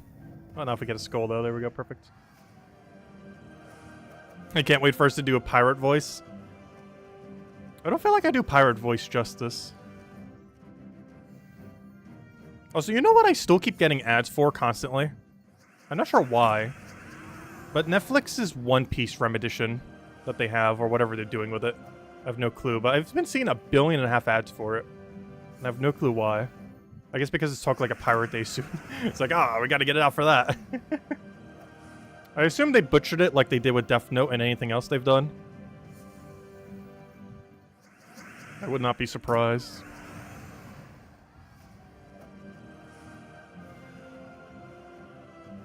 Let's see. I also feel like it wouldn't translate that well to, like, live action compared to, you know, anime style that's normally in.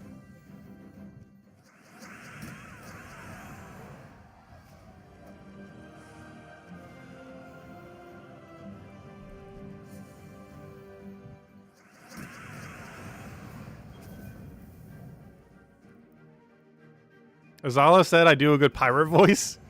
I have in the past. I feel like my voice has shifted enough that I can't do it these days. I haven't really tried in a while.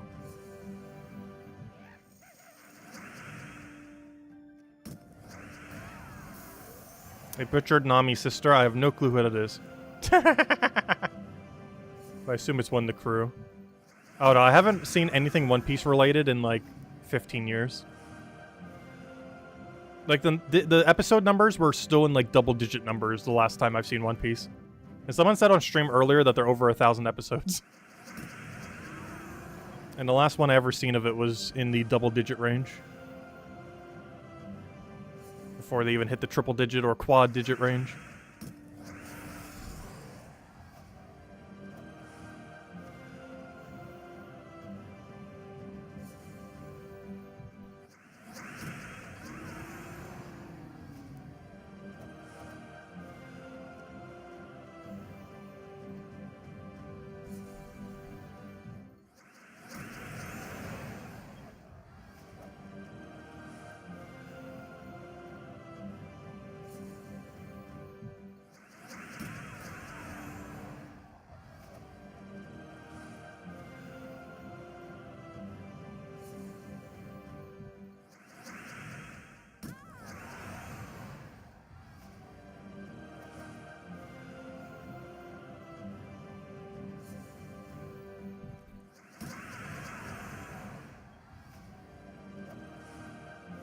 They butchered the Alchemist Brotherhood as well. Have they just been doing, like, remakes of all animes or something?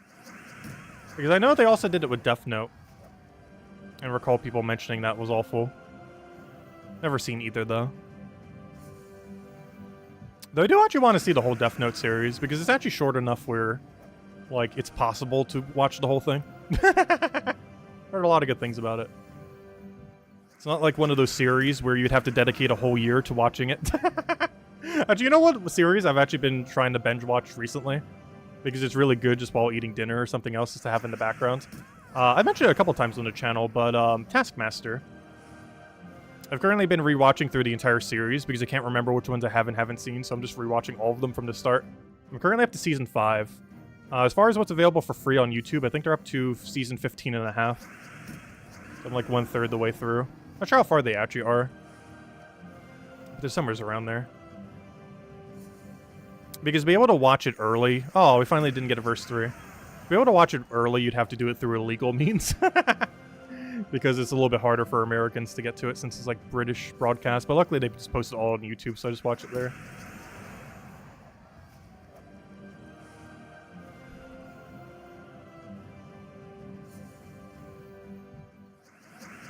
Oh yeah, a real action Naruto would look really silly. They would never do something that dumb. Which is exactly why they're going to have it done in like a year or two. What is Taskmaster about? Oh, it's a pretty fun show.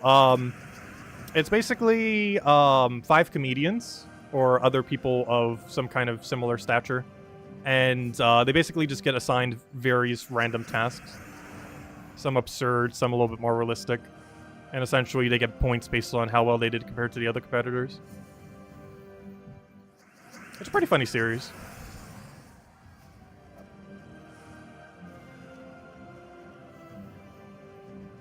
It's almost like a comedy combined with a game show.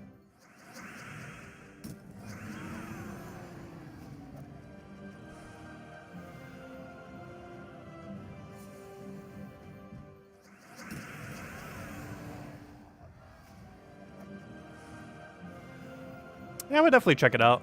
It's not that long to watch the whole thing either. Well, compared to some series out there. A lot of the earlier seasons were shorter too, like only 6 or 8 parts. Well, a lot of the more recent seasons go 10-parter now. I think it's a bit over 100 hours of content now that I think about it. Because each one's like 40-ish minutes long. And I think they've done a little over 100 at this point.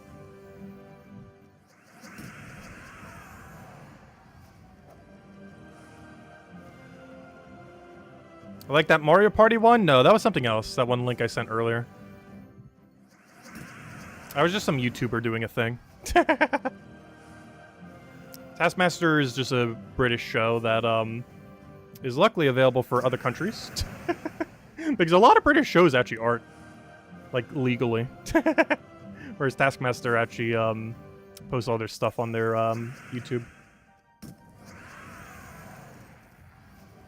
There's a lot of British broadcasting that doesn't do that. And of course, everything's in English, so it's not like other broadcasting. Like if it was like a Japanese game show or something where they don't have like an English translation. Well, luckily they speak English, so you don't need to worry about it. Because I feel like that would be an issue for a lot of other ones. But since they're all British, it's all in English. Just with a heavy accent on some of them. Like, it's definitely very obvious with some of them. Like, some of them speak, like, normalish English, but then other ones is like, oh yeah, they're definitely from that area of the world.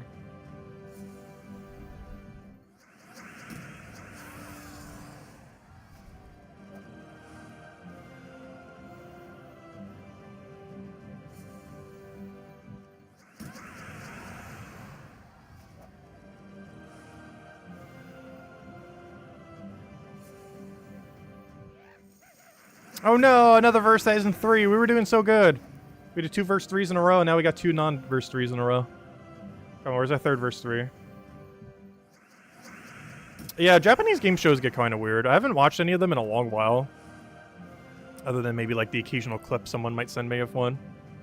But it's mostly because a lot of them are translated into English, so it's kind of hard to even try to see them. Like for one, they generally don't really upload them anywheres. That's like accessible.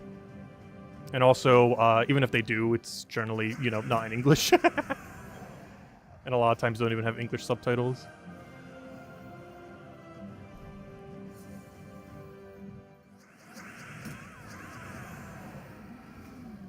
When you think of Taskmaster, you think of like a Marvel superhero.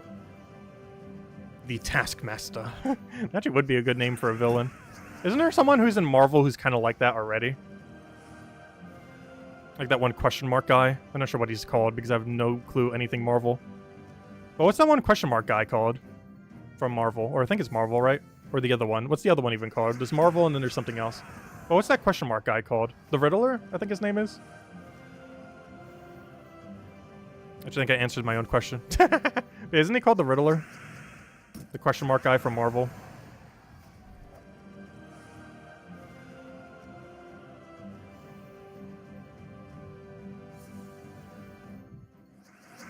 Oh, Riddler is DC? I have no clue what the difference is. DC and Marvel are the same thing to me. I have not the slightest clue what the difference between either of them are.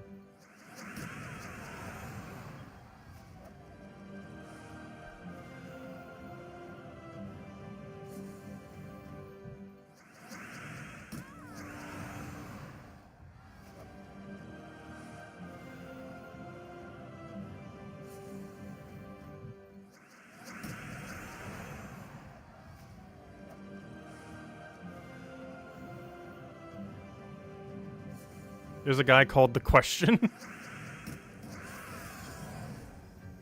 I hate that this thing doesn't die in one shot. That's the only problem with doing this in this area this week. Because normally he would die to 20, I'm pretty sure. But because he has 10%, he actually lives, which makes this take a little longer.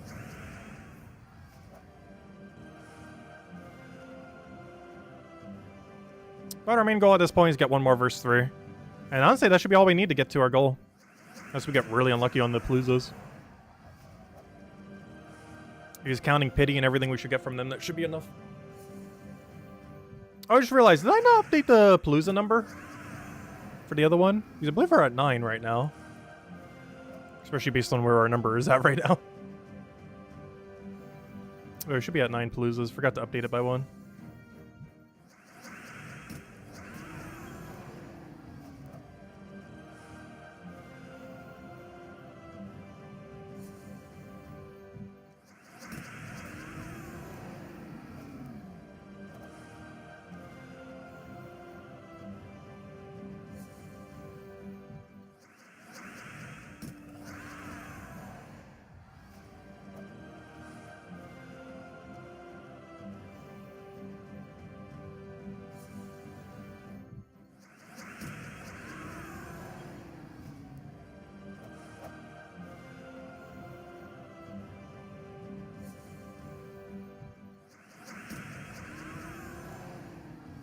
Some Japanese shows have the most extreme eliminations and they don't even translate well into English.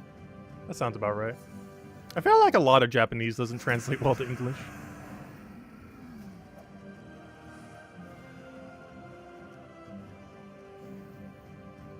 Definitely an interesting sense of humor.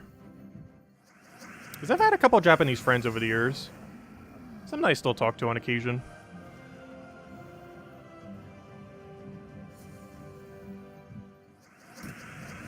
Never been to Japan, though. Well, in all fairness, I haven't been to anywhere out of the country other than Canada. I mean to at some point, just never really got around to it. Canada's the furthest I ever got out of America, which is honestly just Northern America. It's just America, but with healthcare. And colder.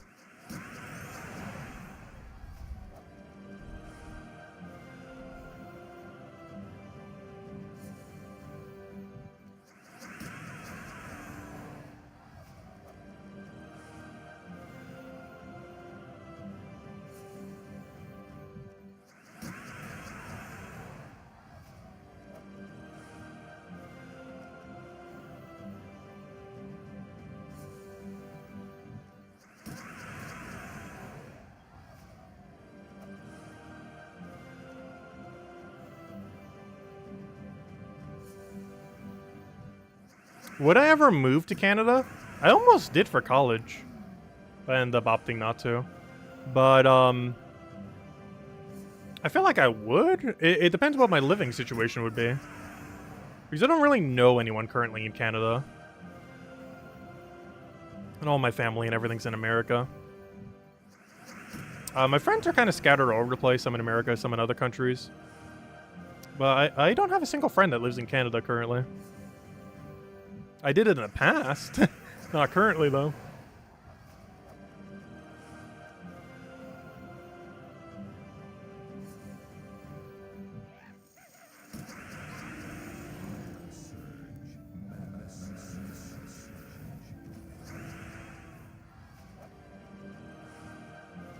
I feel like if I was ever to move somewhere and live there for a little while, it'd probably be some kind of Europe country.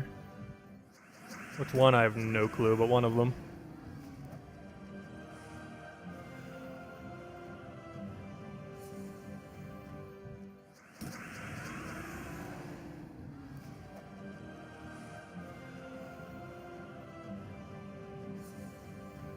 But I would never want to, like, completely move somewhere else. But for, like, a short period of time, I kind of would. Why are both these options so bad? I guess 5 diamonds is technically better. Well, in all fairness, these days I actually need 10 yellow pet food more than I need 5 diamonds. Even though 5 diamonds is worth more than 10 yellow pet food. I just have no need for diamonds anymore. But I kind of do still need the pet food here and there.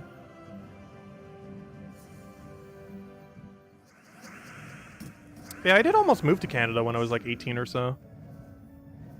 But I didn't end up doing so. Even if I would have, it just would have been for like a couple years or so.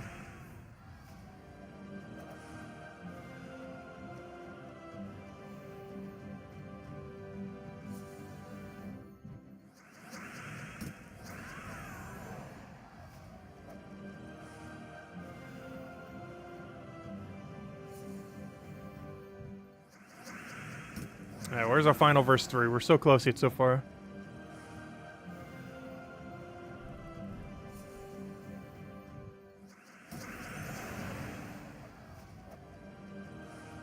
About to gain a level at this rate.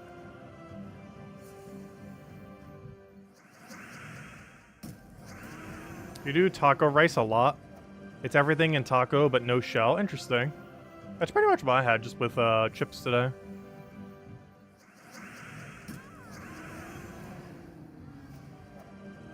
Which are basically like rice chips, so almost the same thing. The rice would have been healthier.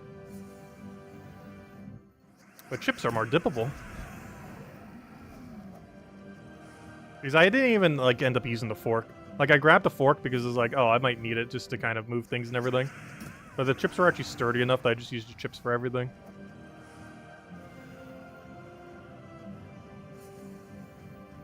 Oh, so we're still going to be here a while tonight, by the way. Even when we find his first 3, we still have to open 3 Paloozas. It's going to take almost an hour just to open those 3 Paloozas.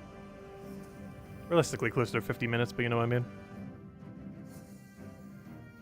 Which means we're streaming at least till 11 at this rate. Like another hour. Because realistically, we'll find his first 3, ideally in the next 20-ish minutes or so. Could take longer, obviously, but ideally in the next 20-ish minutes. And then we spend like 50 minutes opening Paloozas. Mana surge. Mana surge.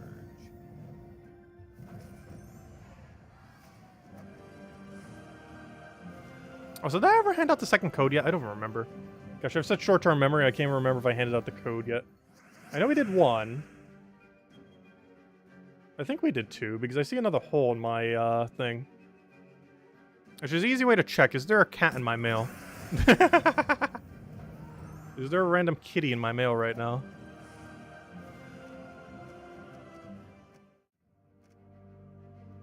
Aha. We did hand out the cat code. Okay, yeah, we just have to hand out that one other code then. I'm not sure which ones I have or haven't handed out from that stash yet, though. We'll find out when everyone says it's already been used.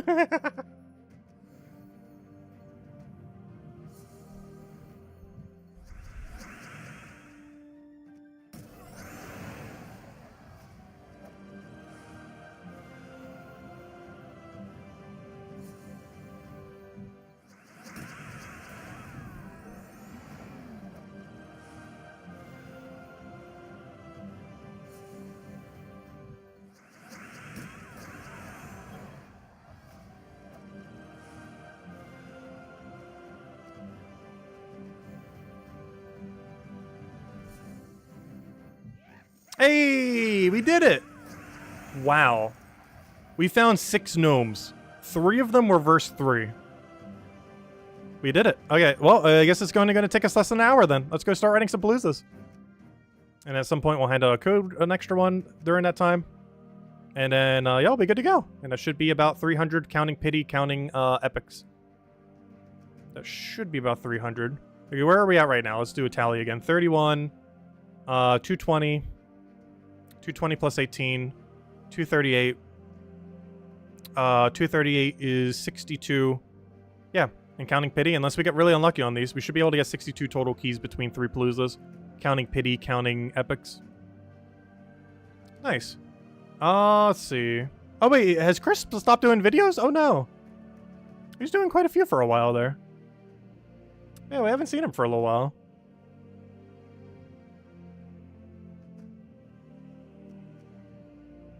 Where's it going? Oh yeah, Palooza. Let's see. Soul Forge, timer's already timering. Oh, I need to go switch my team though. I'll go do that. Let's go to like Cinema Mirage, click on the right team real quick. Oh wait, I'm already using, oh no, that's the wrong one. This is the one we want. So let me do a battle real quick. Just to get this team set. And out of set. Good to go. Alright, now we can go do it. Oh no, he's still streaming? Oh, okay. Oh, he just hasn't been posting videos lately? Okay. He changed his time slot to whenever you're sleeping. Oh no. Yeah, we haven't changed our time slot in a while. The last time we changed our times was when we stopped doing the Friday and Saturday morning streams. But since then, our normal nightly stream has never changed time in like ever. Like the time we stream every single night has been the same for like all of time. And the reason that it actually originated at that time is because that's when updates normally happen. Like if we ever get a major update, it is almost always at like the exact time we start our stream. That's normally when it starts rolling out. As one of the reasons why we even stream this time at night. Or as the other one really had no rhyme or reason as to why it was then. It was just like a convenient time to do in the morning.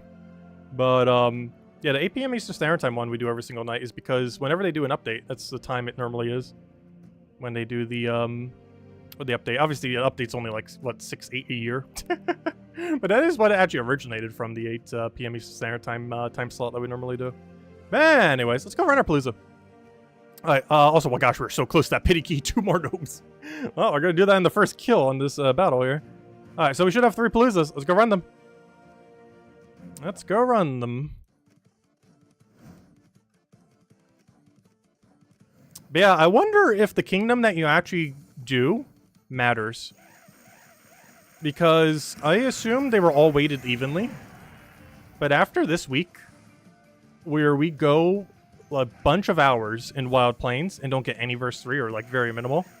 And then the second we go to like Bright Forest, half of our total verses we found, 3 out of 6, were verse 3. Within like not even 30 minutes. Makes me somewhat think they're weighted a little differently. That are really coincidental right there. Like, if we were doing Wild Plains, that would have been 6 not verse 3s within that time. And then we went to Bright Forest and half of them were verse 3.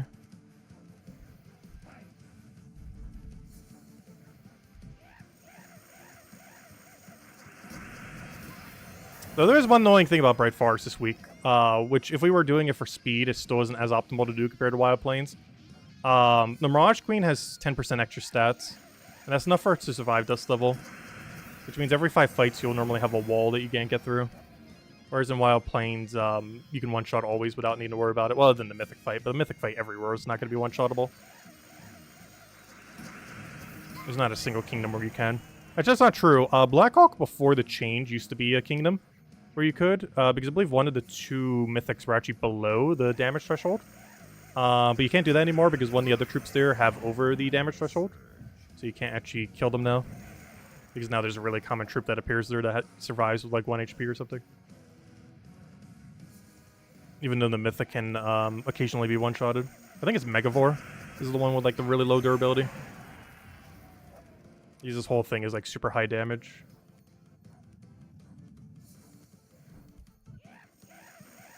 I hear a lot of fireworks. I don't know what's going on today that you would do fireworks for. It's just a random Sunday. Oh, they might be doing it for Labor Day. Like, isn't it Labor Day tomorrow? In like 2 hours from now? That's the only thing I could think of. But Labor Day's not for another 2 hours, but I guess they wanted to do it before it was midnight or something. I'm not sure. They probably just wanted an excuse to do fireworks. And now it's stopped. It definitely sounds like someone doing their own fireworks and not like a show of fireworks. Because a show of fireworks would have went for way longer. It was like a solid 15 seconds.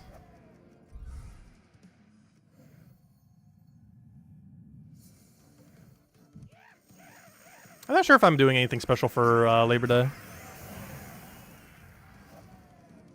Though I might go to that one Pokemon event tomorrow.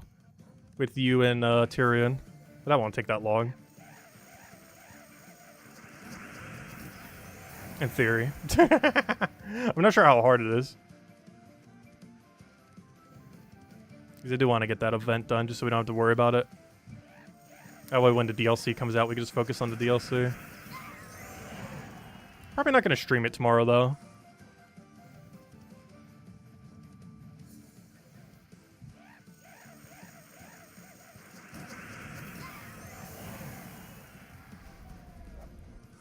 Oh, come on, click.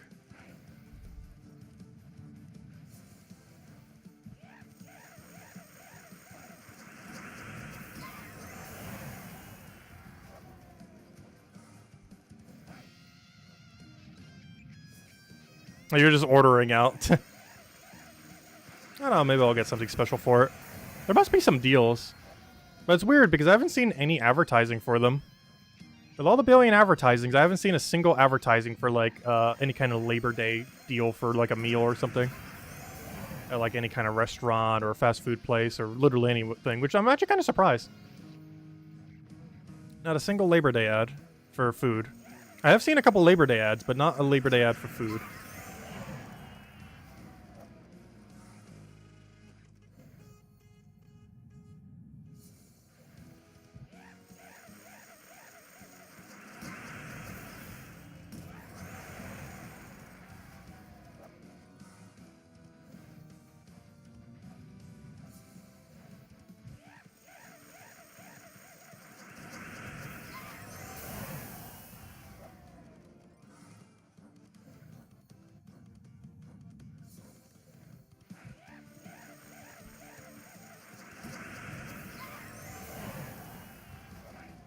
Oh, the fireworks started back up.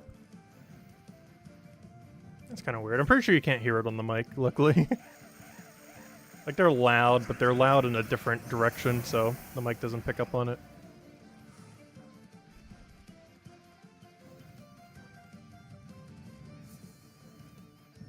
They keep doing, like, bursts of, like, 20-ish seconds of them.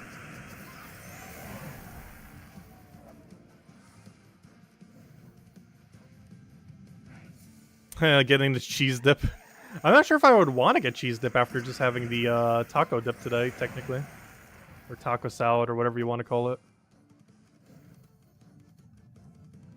But basically it was a dip. It was just cheese, sour cream, and meat with lettuce. But a small enough lettuce that I wouldn't consider it a salad. Mana surge. Mana surge.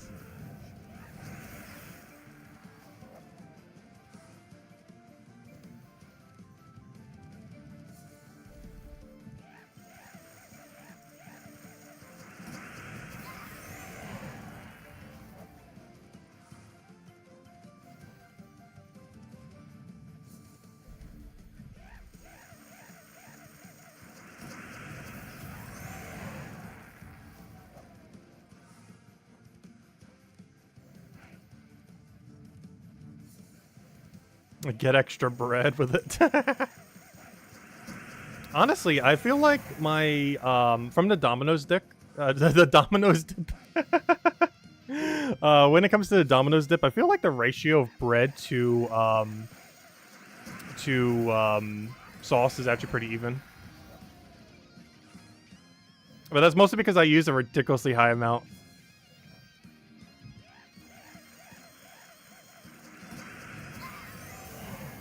Because I, like, smother it in it.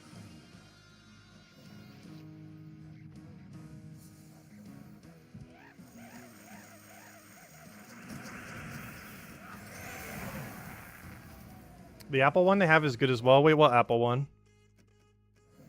Ooh, weird, what?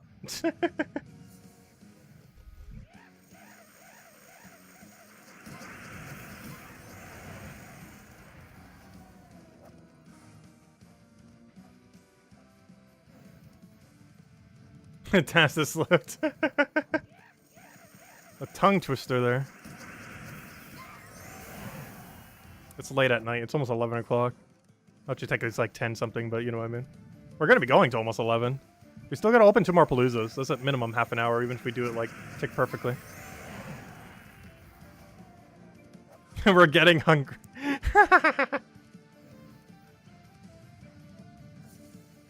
I know, I am a little hungry. The taco thing I had earlier wasn't enough to hold over.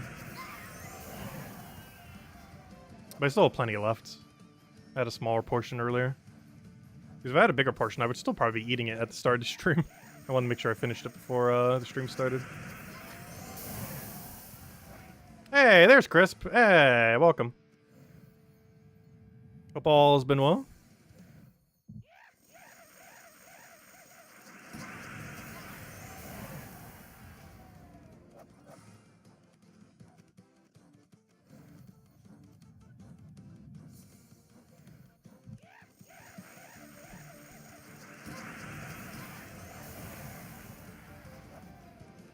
Oh yeah, one thing that was kind of funny in the notifications while I was on the phone earlier today, because of course I was doing the key grind, or you know, trying to get verses and everything.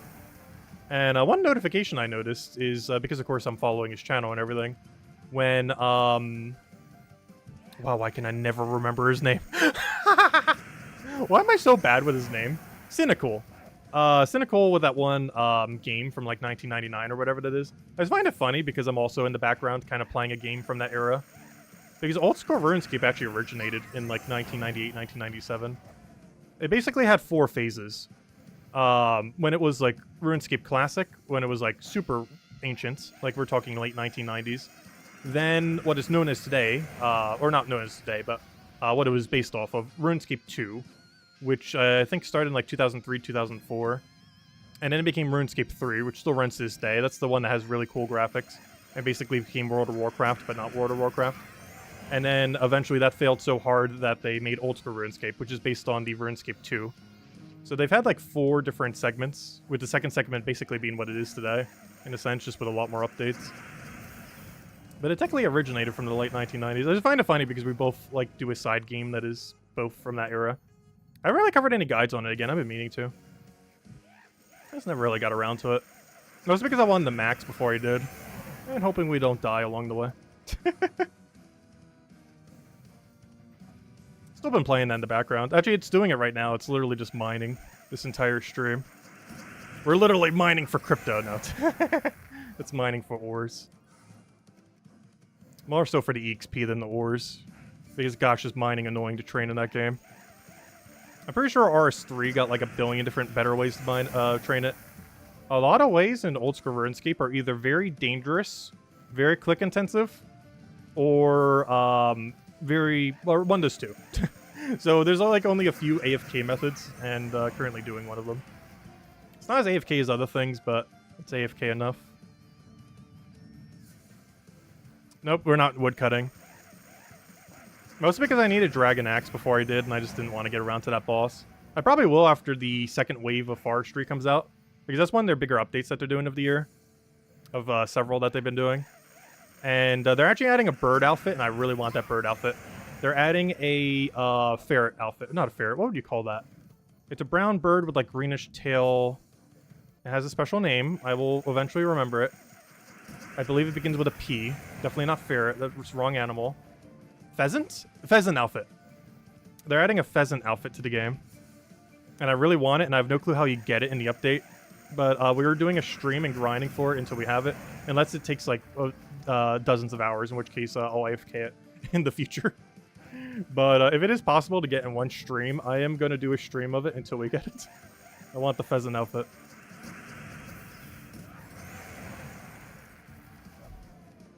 Because most of the bird outfits in that game are really annoying to get. It still is one of my favorite birds in any game as well, Armadillo. In RuneScape 3, he actually plays a pretty big role and has like a whole lore behind him. In old school RuneScape, he doesn't like do anything. But he does have a pretty cool armor set.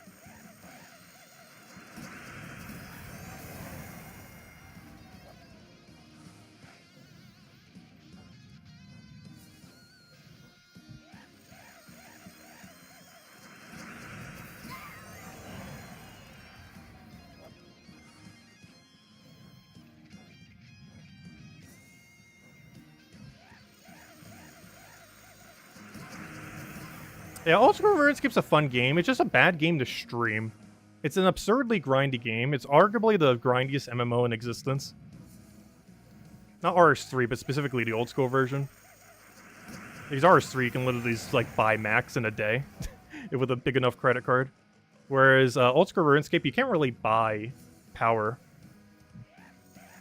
Like, everything's either cosmetic or you have to grind forever.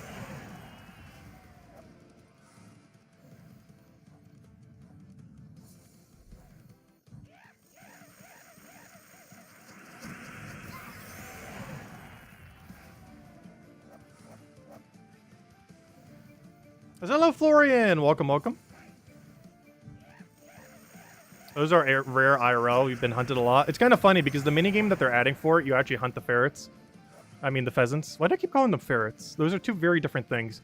Honestly, any word that starts with the same letter, I get confused. I don't know why. Any word that has the same letter start is like the same word sometimes in my brain. They're all in the same category.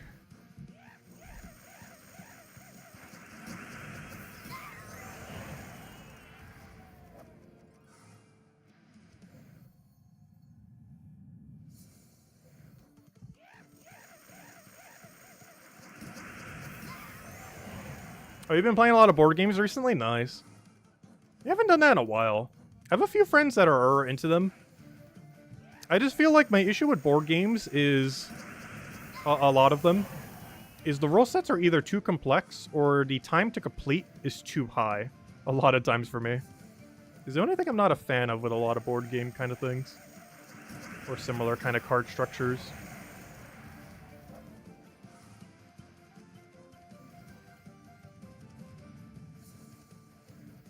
It's one of the nice thing about video games because they kind of handle all of that on, you know, the back end. Whereas you basically have to handle that whenever you're doing a board game, card game, any kind of other thing like that in real life. Which becomes a lot to manage for some games. Alright, another Palooza down. Let's go and update all the thingies.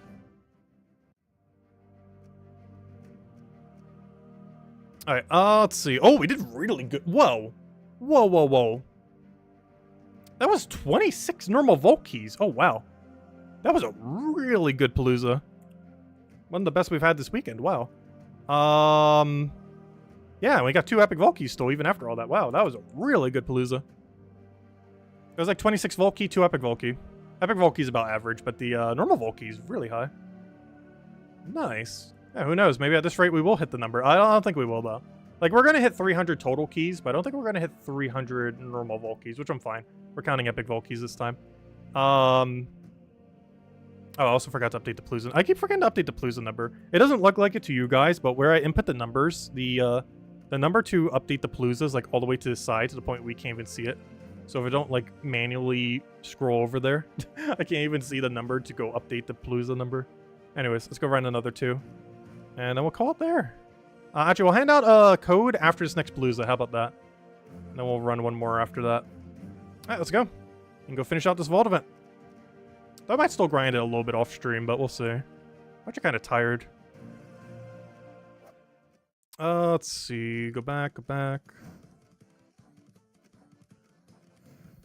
Because I played a lot of Gems of War today. We've been grinding on and off like almost all day. Obviously, it's been very on and off, not like consecutive the whole time. But anytime I could get like at least a few minutes here and there, I've been throwing down as many vault grinds as we could possibly do. Or no, not vault grind, whatever you call it. Like quick kill and explore one. Just haven't been getting good luck.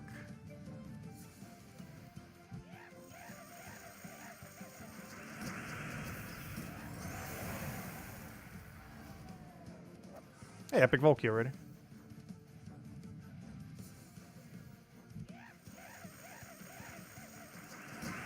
How we've been grinding our day, our hips must be tired. Not that kind of grinding. Hey, another epic Volky.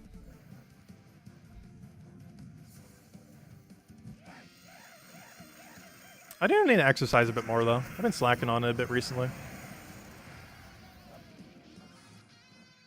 Maybe we should bring back Ring Fit Adventure. I still never completed through that game. I really want to at some point. It's kind of sad, though. Ever since Tears of the Kingdom, it's no longer one of the top 10 selling Switch games anymore. It's still pretty high up there. I think it's like 11 for 12. But it got dethroned with Tears of the Kingdom, because obviously that game sold like crazy. I have no clue how many copies, but I know it's over 20 million. I wonder if it's going to win Game of the Year. It'd be kind of weird if it doesn't. Because what currently is, like, competing against it this year? Like, what game could win Game of the Year that isn't Tears of the Kingdom right now? Because I feel like there's been very few games that have come out this year at, like, the AAA level. A lot of good smaller games, but, as far as, like, really massive games.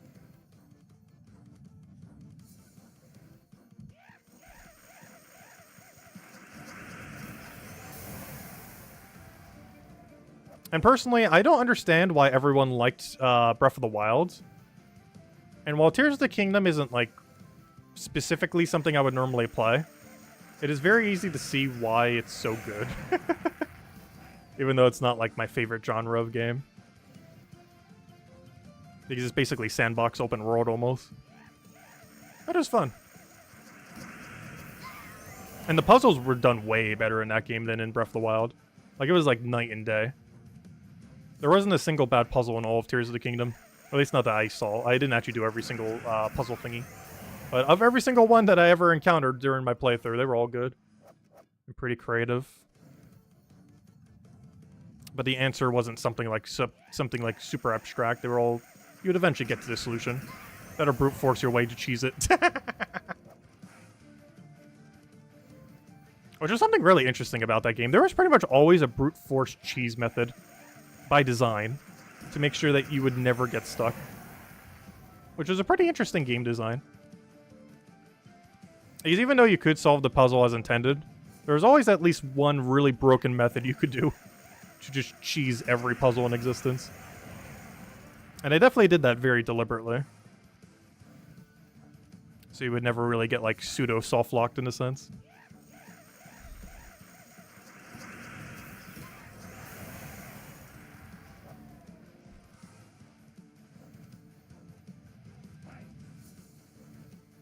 We need more Darkest Dungeon 2 streams. They are doing an update, a free update, because the game didn't get that good reception and there's no way they could do DLC. So they're doing like a free update kind of DLC. Because they almost probably feel bad if they try charging for it.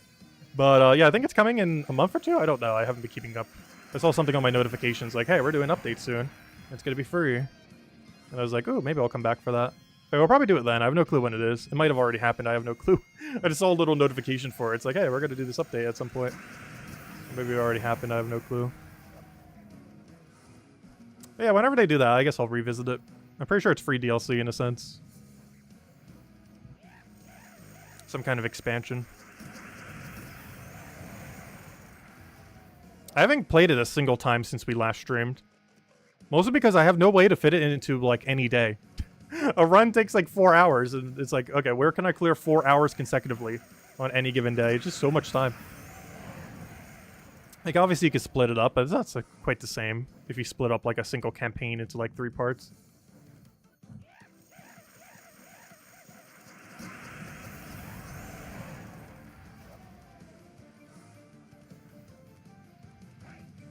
I did enjoy Darkest Dungeon 2.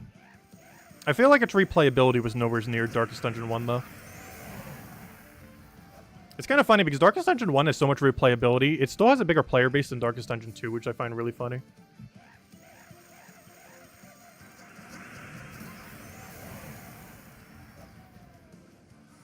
Like, I think there's almost 5 times as many people playing Darkest Dungeon 1.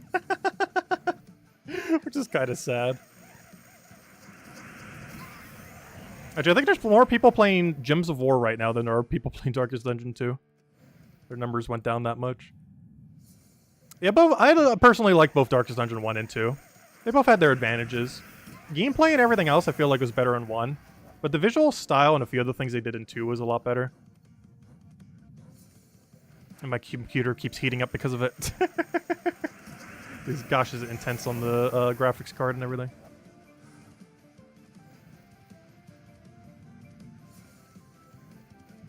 Is Darkest Dungeon 2 or Puzzle Quest 3? Honestly, I would probably play Darkest Dungeon 2 before I would play Puzzle Quest 3 again. I enjoyed Puzzle Quest 3, but its negatives are way more negative than Darkest Dungeon 2's negatives. My main 2 things that keep me away from Puzzle Quest 3, like going back, is the daily system is absurdly long. And getting best in slot is like near impossible without money.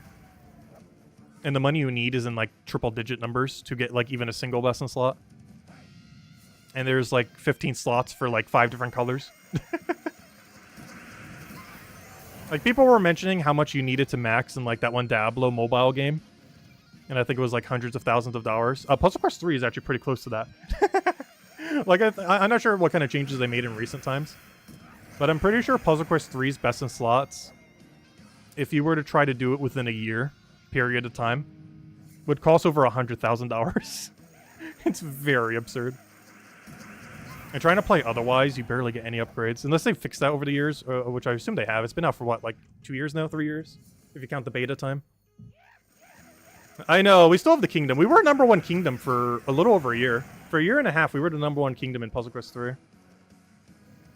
I think at this point we're like top 5 or top 10 or something.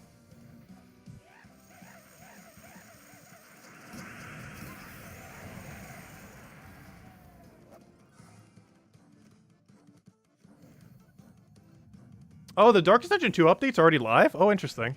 I will need to revisit sometime. I haven't been keeping up with it. The most I've been keeping up is if I see like a little random notification that alerts you when one of your games that you have downloaded has got an update.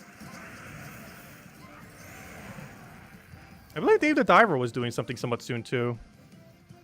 Because they posted like some kind of little thingy. And I think it's free as well, surprisingly. Like that game I would expect to like drop like a $5 or $10 DLC or something. But I think their first major update's actually going to be free. Because I would definitely pay like $5 or $10 for a Dave the Diver DLC. That game was really good.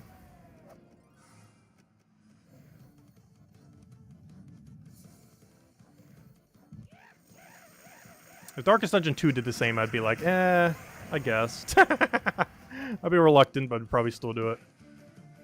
Dave the Diver, they do it. We're like day one buying it.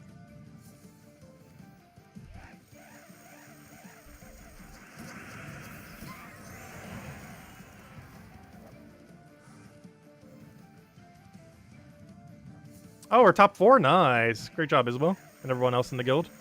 RJ Cookie, are you still in the Puzzle Quest 3 guild? Do you still play Puzzle Quest 3? Because I know you were contributing quite a bit in the past. Not sure if you still play.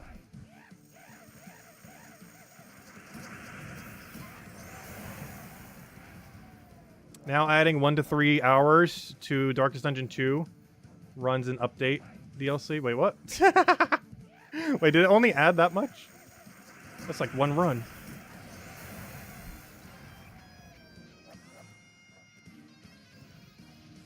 I assume they added more lore if that's the case then.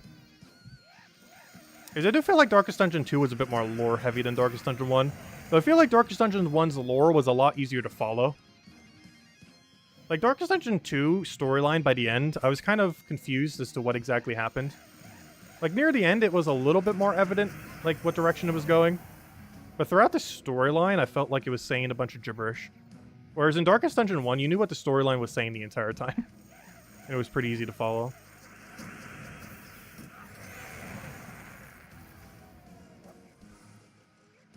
Which is weird.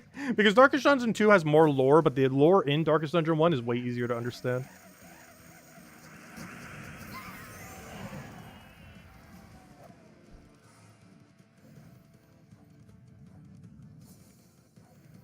Cookie won't let you rename the kingdom.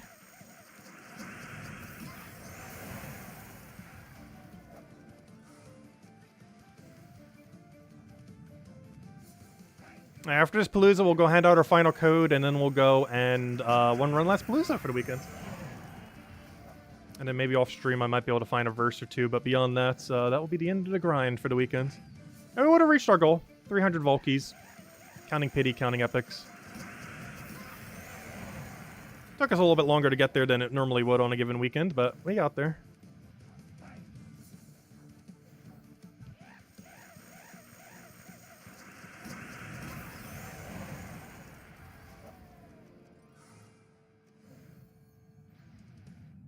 Let you call it Sparkly Dragons? No. The devs already have a guild named like that anyways. The Sparkle Ponies. I'm not sure why. I guess it's just a meme in the office or something.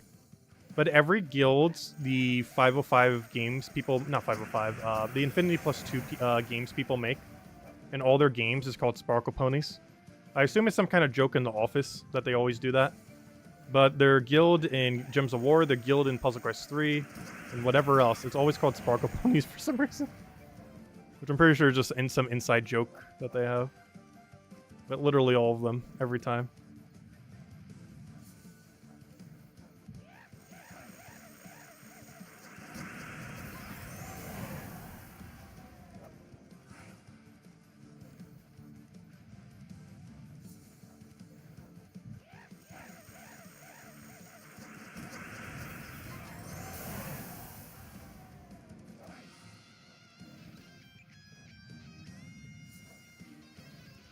You agree, but Tazza says no. No, you're not going to name it Sparkly Pink Dragons.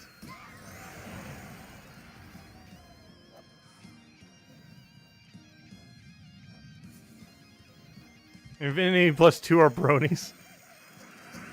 I somehow was in high school. Because a couple of my friends were. I was like, might as well.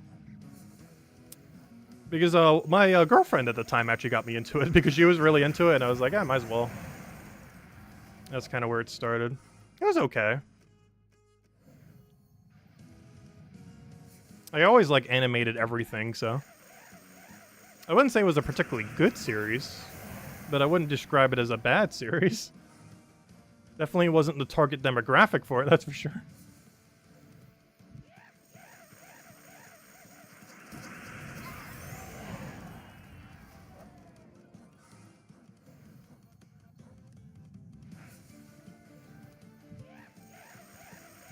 Get him Domino's delivery so he can't refuse. Wait, what was the previous point of that?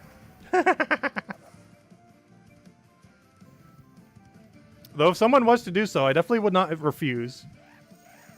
That is for sure. Honestly, I almost never turn down food. As long as I know for sure it doesn't contain nuts or anything like that, I will pretty much never turn down food.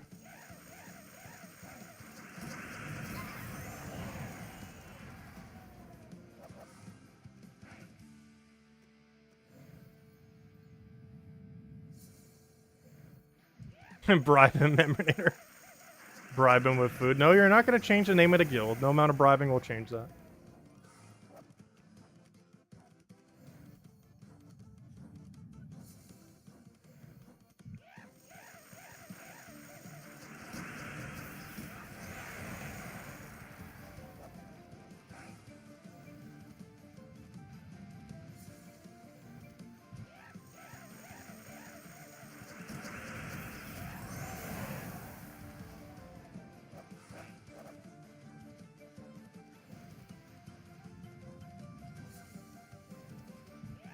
If Lester sends you food, it'll definitely have traces of nuts. Oh, God. I know what you mean by that. Oh, I wasn't even paying attention to the thing. Hopefully we got full value there. I think we did. Oh, no. Let me watch the replay. Did we get full value from that fight? Let's hope we did. I think we did. Barely. Yeah, we did. Yay! Okay, we got full value from it. Nice. Okay. Let's go hand out the code and go do one last Palooza. Well, first let me go update the numbers and we'll go hand out the code. Let me know if the code's been used or not, because I believe the one I'm about to hand out has already been used, but I don't want to skip one, so... oh no, we got 0 epic vault keys. Oh no, wait. Wait, we started at 875 epics. We're at 25? Wait, what? Oh, wow. Did we really just get that many epics? Because we started at 875. And it says 900 right now. Unless I forgot to update it on one of the other ones. We just got 5 epics in one go. I didn't feel like we got that many. Yeah, and we got... Wow, that was absurdly good key if that's so. That means we got 20... Wow, what a turnaround. 26 vault keys and 5 epics? If I'm looking at that correctly, that's what we just got. Wow. That is an absurdly good Palooza. 26 vault keys and 5 epics. Very high. Anyways, let's go ahead and enter a code. This will be the final code and the final Palooza. Let me know if this one's been used. There's a good chance this one has been. Never mind, this one hasn't been. Oh, wait, I got another code from Jetto. Hold up. Or not a code, but a message. Wait, I gotta see what this message is. This might be something important. Related to more codes. Or something about the future or something else. I'm not sure. Oops, I almost just copy-pasted it to her. That's funny. Wrong chat box. I almost just sent a message to her that was literally just a singular code. But there you go. That should be a new one. But I almost just copy-pasted that to Jetto. But there we go. Let me go see what message she said. Not sure if she's just saying something to the thanks or what. Oh yeah, she is. Okay. I should probably ask her about the thingy. Yeah, she was just saying a thanks to my thanks or, you know, a reply. Alright, there we go. Let's see. Okay, anyways. Let's go and do one less Palooza. And definitely feel free to leave a like on stream. Helps a lot and is greatly appreciated. There's the code in chat. And we should have it in our mail right now. Oh, no one claimed it for us yet. But it will be soon. It's just a standard code. True treasure maps, 1 gem key, 200 souls, 2,500 gold. Alright, let's go run it. The final Palooza for the weekends. Until next Vault event weekend, which is actually right around the corner. The 30th or 29th, whatever it was. Actually, we can say it right here. On the 30th. I read this wrong earlier. Sorry, 29th. I said there was 31 days in September. It's not. I was reading this wrong. There are 30 days in September. And I completely read that wrong because I was like counting that as a day, but that's just the weekly thingy. But yeah, the 29th, 30th, and 31st. I mean, I said it again. The 29th, 30th, and 1st are the Vault event weekend. So yeah, we have another Vault event weekend literally this month. In like 4 weeks from now. Bounty next week, then nothing, then faction, then another Vault. Right around the corner. So we don't have to wait that long for the next one. But let's go run the last one for now. Alright, click that, click that, click that, click, why is it not going? Click that. Alright, there we go! Last Palooza. Oh, am I on the wrong team? No, that's the right team. Let's go run it. Yeah, no problem for the code. Enjoy all 3. And we still have a dozen more cats and dogs to hand out over the next 2 weeks or so as well. And then we'll have a singular Talk Like a Pirate Day pet on the 19th. One of the old ones. I won't say which one. But I do know which one it is. And by which one, I mean, I don't know what year it is, but I do know what pet it is. But I actually completely forget what pet that pet is associated with, or what year that pet is associated with. Even though I know exactly which one it is, I don't know what year it was. But it was one of the past years, not this year's. This year we're getting, actually on the 20th, not the 29th. 19th we'll be handing out ours. The 20th is when they hand out theirs in-game. And on the 20th we're getting like a hook with a tongue. Like a monster hook kind of thing. It's a little bit creative. Though my favorite creative one is definitely the Shelf on an Elf. I will never get over that pet. It's still one of my favorite joke pets to this day. Actually, my absolute favorite joke pet to this day. The Shelf on an Elf.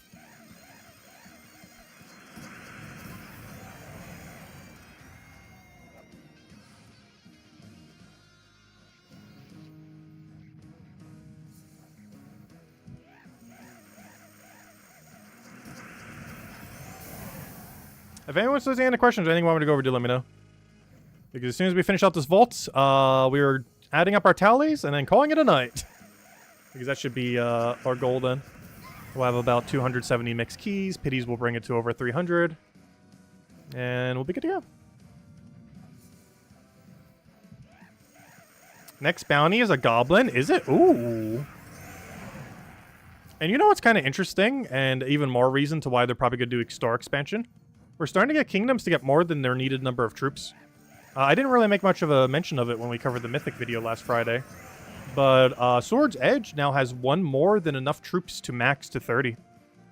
And if Zacian's getting another one, assumably based on a goblin, though of course goblins can be non-Zacian, but assuming it's a goblin, 95% it's in Zacian. And if it is, that means Zacian will also have one more than enough troop to max. I'm almost guaranteed they will extend the system at some point. At minimum 5 levels to bring it up to Doom. And potentially even 10 at some point. But I'm not sure what color they would do after red. Because of course currently they go up to teal stars. You know, that light blue color. Up to level 30. And of course there's still a rarity above that to a sense. Doom rarity. Which would bring it to 35. They would need some kind of other color to bring it to 40. I don't know, rainbow color? Not sure what color they would do. Because currently there's no rarity within the game that goes above red.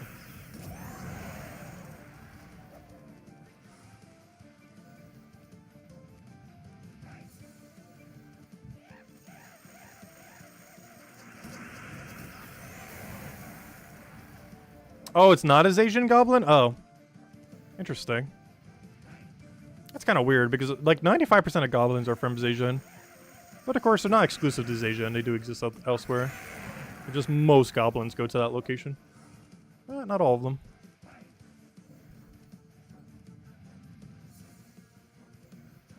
Wait, Broken Spire goblin? That's weird. Broken Spire has no goblins.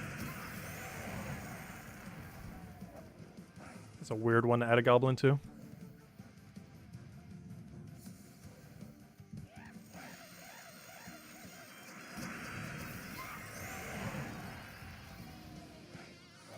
Hey, Epic Volk. We've been doing so good on Epic Volky all of a sudden. I'm not sure what's happening. We actually have way more Epic Volkies than we should have. Though, in all fairness, some of those are from Angels, so it's a little bit inflated. It's a little bit weird when tracking Epic Volkies now. Also, one thing that's kind of weird, I don't think I got a single Volky from an Angel this weekend. I've gotten like 3 of them from, like 3 to 5 from Angels. Which is inflating our Epic Volky number ever so slightly. But even without those, we're still above drop rate on Epics. I mean on, yeah, on Epics.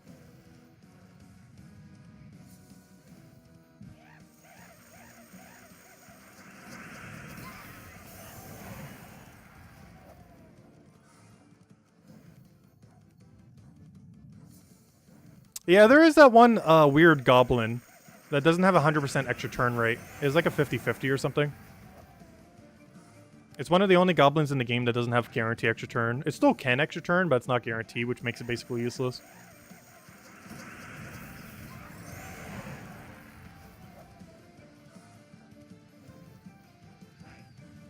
But yeah, we're getting close to the point where we can start getting 30-star kingdoms, or, you know, maxing them out to level 20.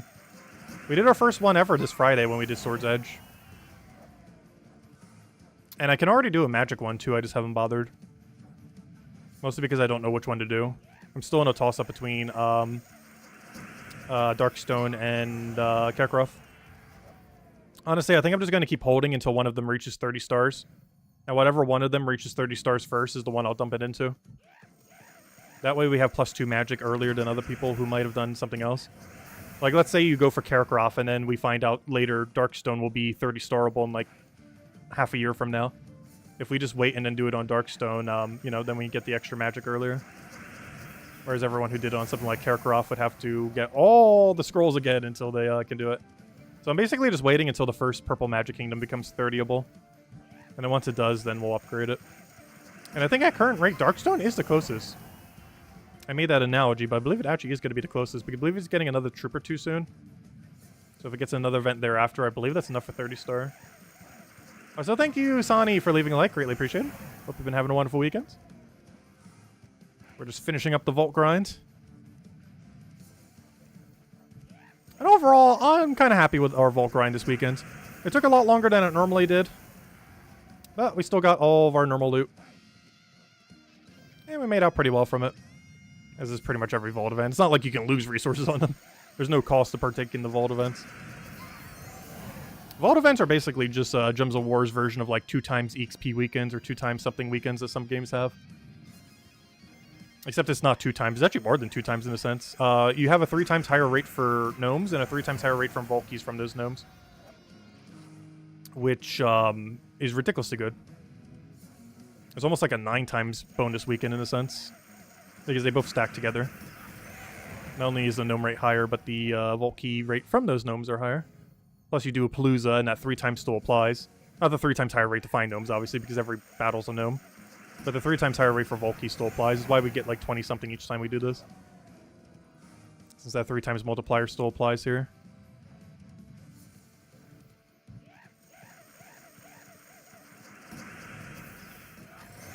There's also one of the reasons why vault weekends are so broken. Like, even if you ignore Paloozas, which obviously these days are broken beyond belief on top of the brokenness.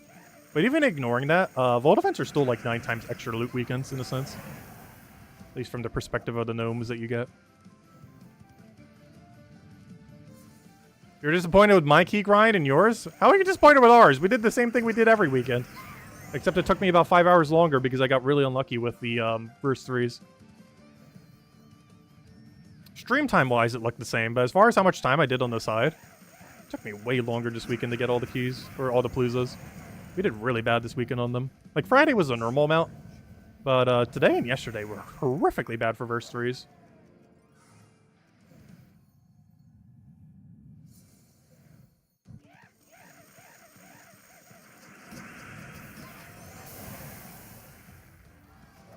Well, luckily we have them all now, and this is the last one we need to do. Oh, how many did you do this weekend? Since you say you're disappointed with your number, I assume you did, like, only 500. Only. If I had to guess. I don't know, how many did you do this weekend? Like, your version of disappointed is you got, like, 400 to 600 this weekend.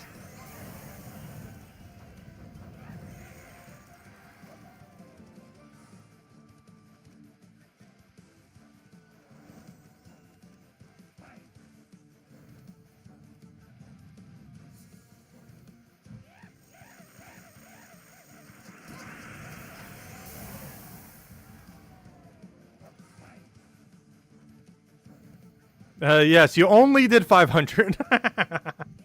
Only.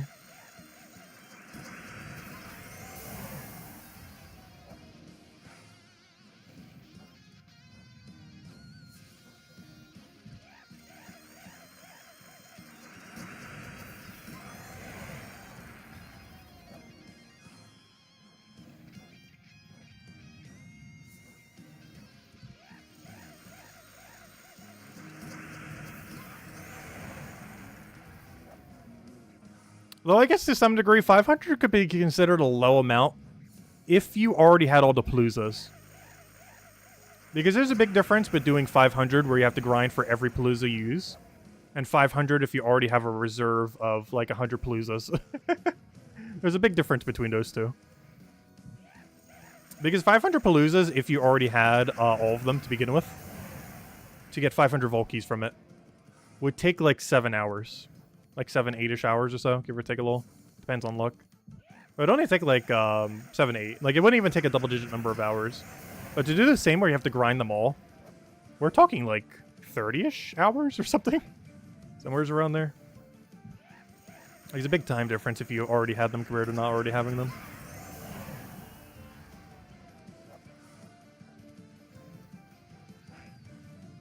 You start about 130 Paloozas, ending on 133. Wow, that's a lot of grind then. For 690.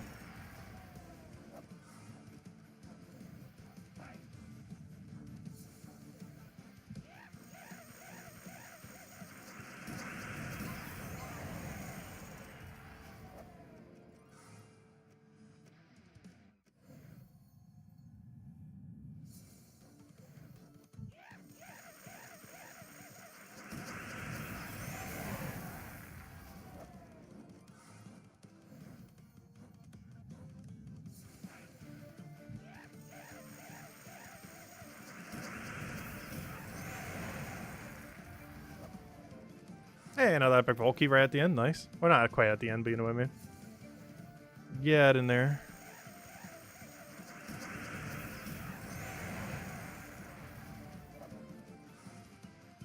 The final 3 minutes. Oh, it's gonna be sad when this one ends. Oh, we got another one in like 4 weeks. We don't have to wait that long. One of the shorter times we've had to wait for a Volt event. And honestly, it seems like we're getting one every month now, which is huge if so. Because before they were like every 6 weeks to 3 months. And now we might be getting one like every 5-ish weeks. Which is a huge buff to how much loot you can get. The biggest things that change as a 7.0 is we can get a lot more deeds. And if Volt events are going to be this consistent, we're going to be getting a lot more Volkies. Because almost every single month we should consistently be getting one now, I'm pretty sure. Which means we're getting them about 25% more frequently then. Roughly. Like 20-25% more frequently. And they should be consistent, unlike those dry streaks we'd had in the past.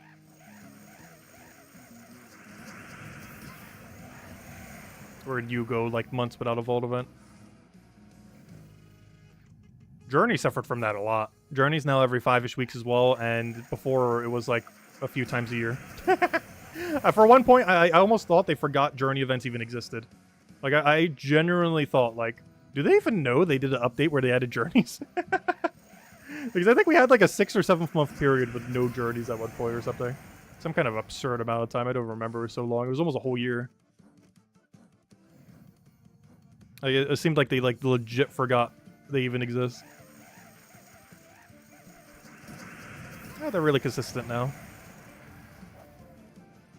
I'm curious what future Journey troops we're going to be getting. Because so far we've only gotten one type of Journey troop, and that's the one that spams a bunch of a color. Which is ridiculously strong, and I'm curious if they're going to go down the Tower of Doom route.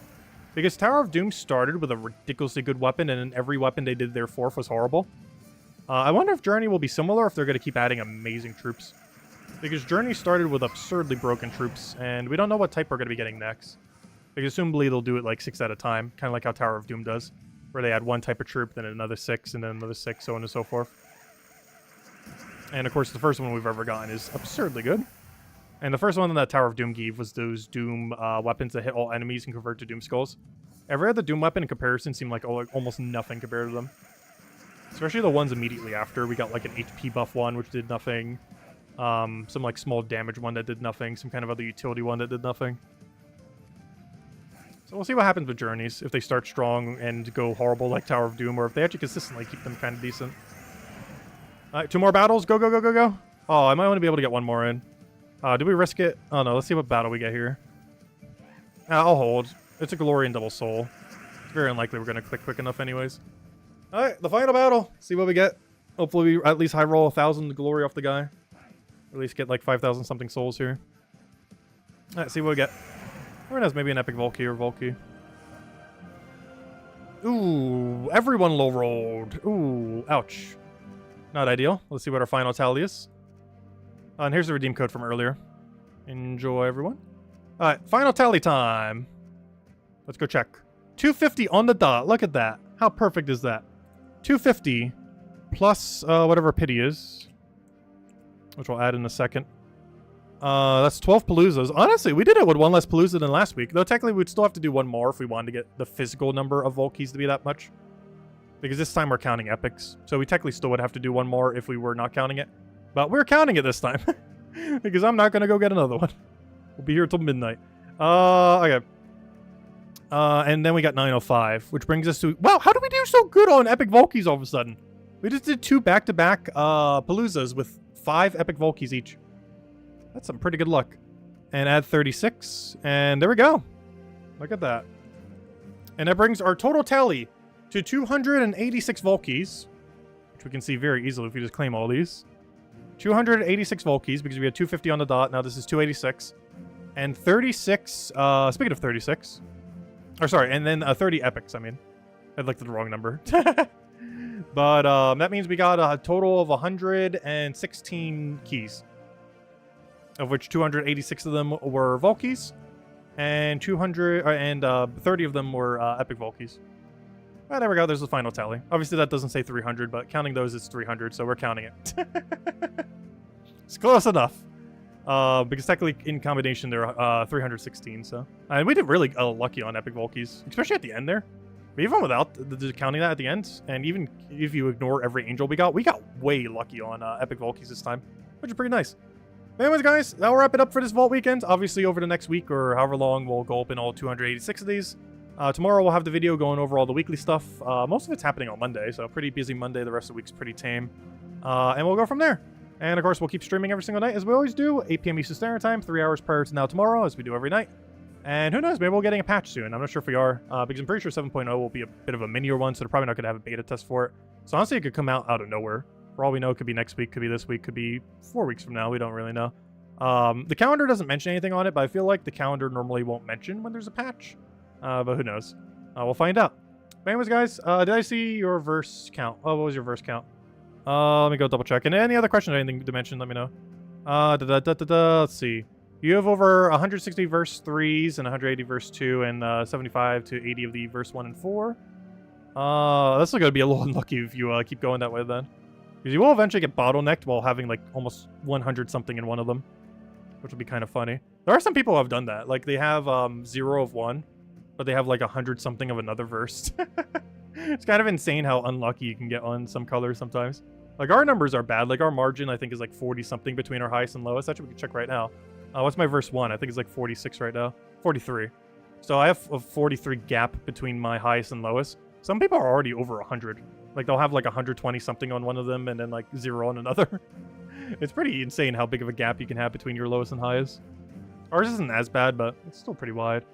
What's the airspeed velocity of an landing swallow? Hey, what? I'm not even sure what that word is. Swallow. Oh, you mean the bird? I have no clue. I know you're just mentioning that as a joke. I never heard of that breed before. I know what a swallow is, but not an Latin swallow or whatever that is. Interesting. There's a lot of weird bird breeds out there. Anyways, guys, I'm going to be calling it for tonight. Enjoy the Vault weekend if you're still going to be grinding. You still have time if anyone's going to. I might still do it a little bit off stream. You still have like, what, 4 hours, 5 hours? You still have 4 hours, so still plenty of time if you're going to be up for it. We're in a time zone where it is daytime and not the dead of night. But anyways, guys, I'll catch you guys later. Good night, and I'll see you guys soon. Bye, everyone. Thanks for watching.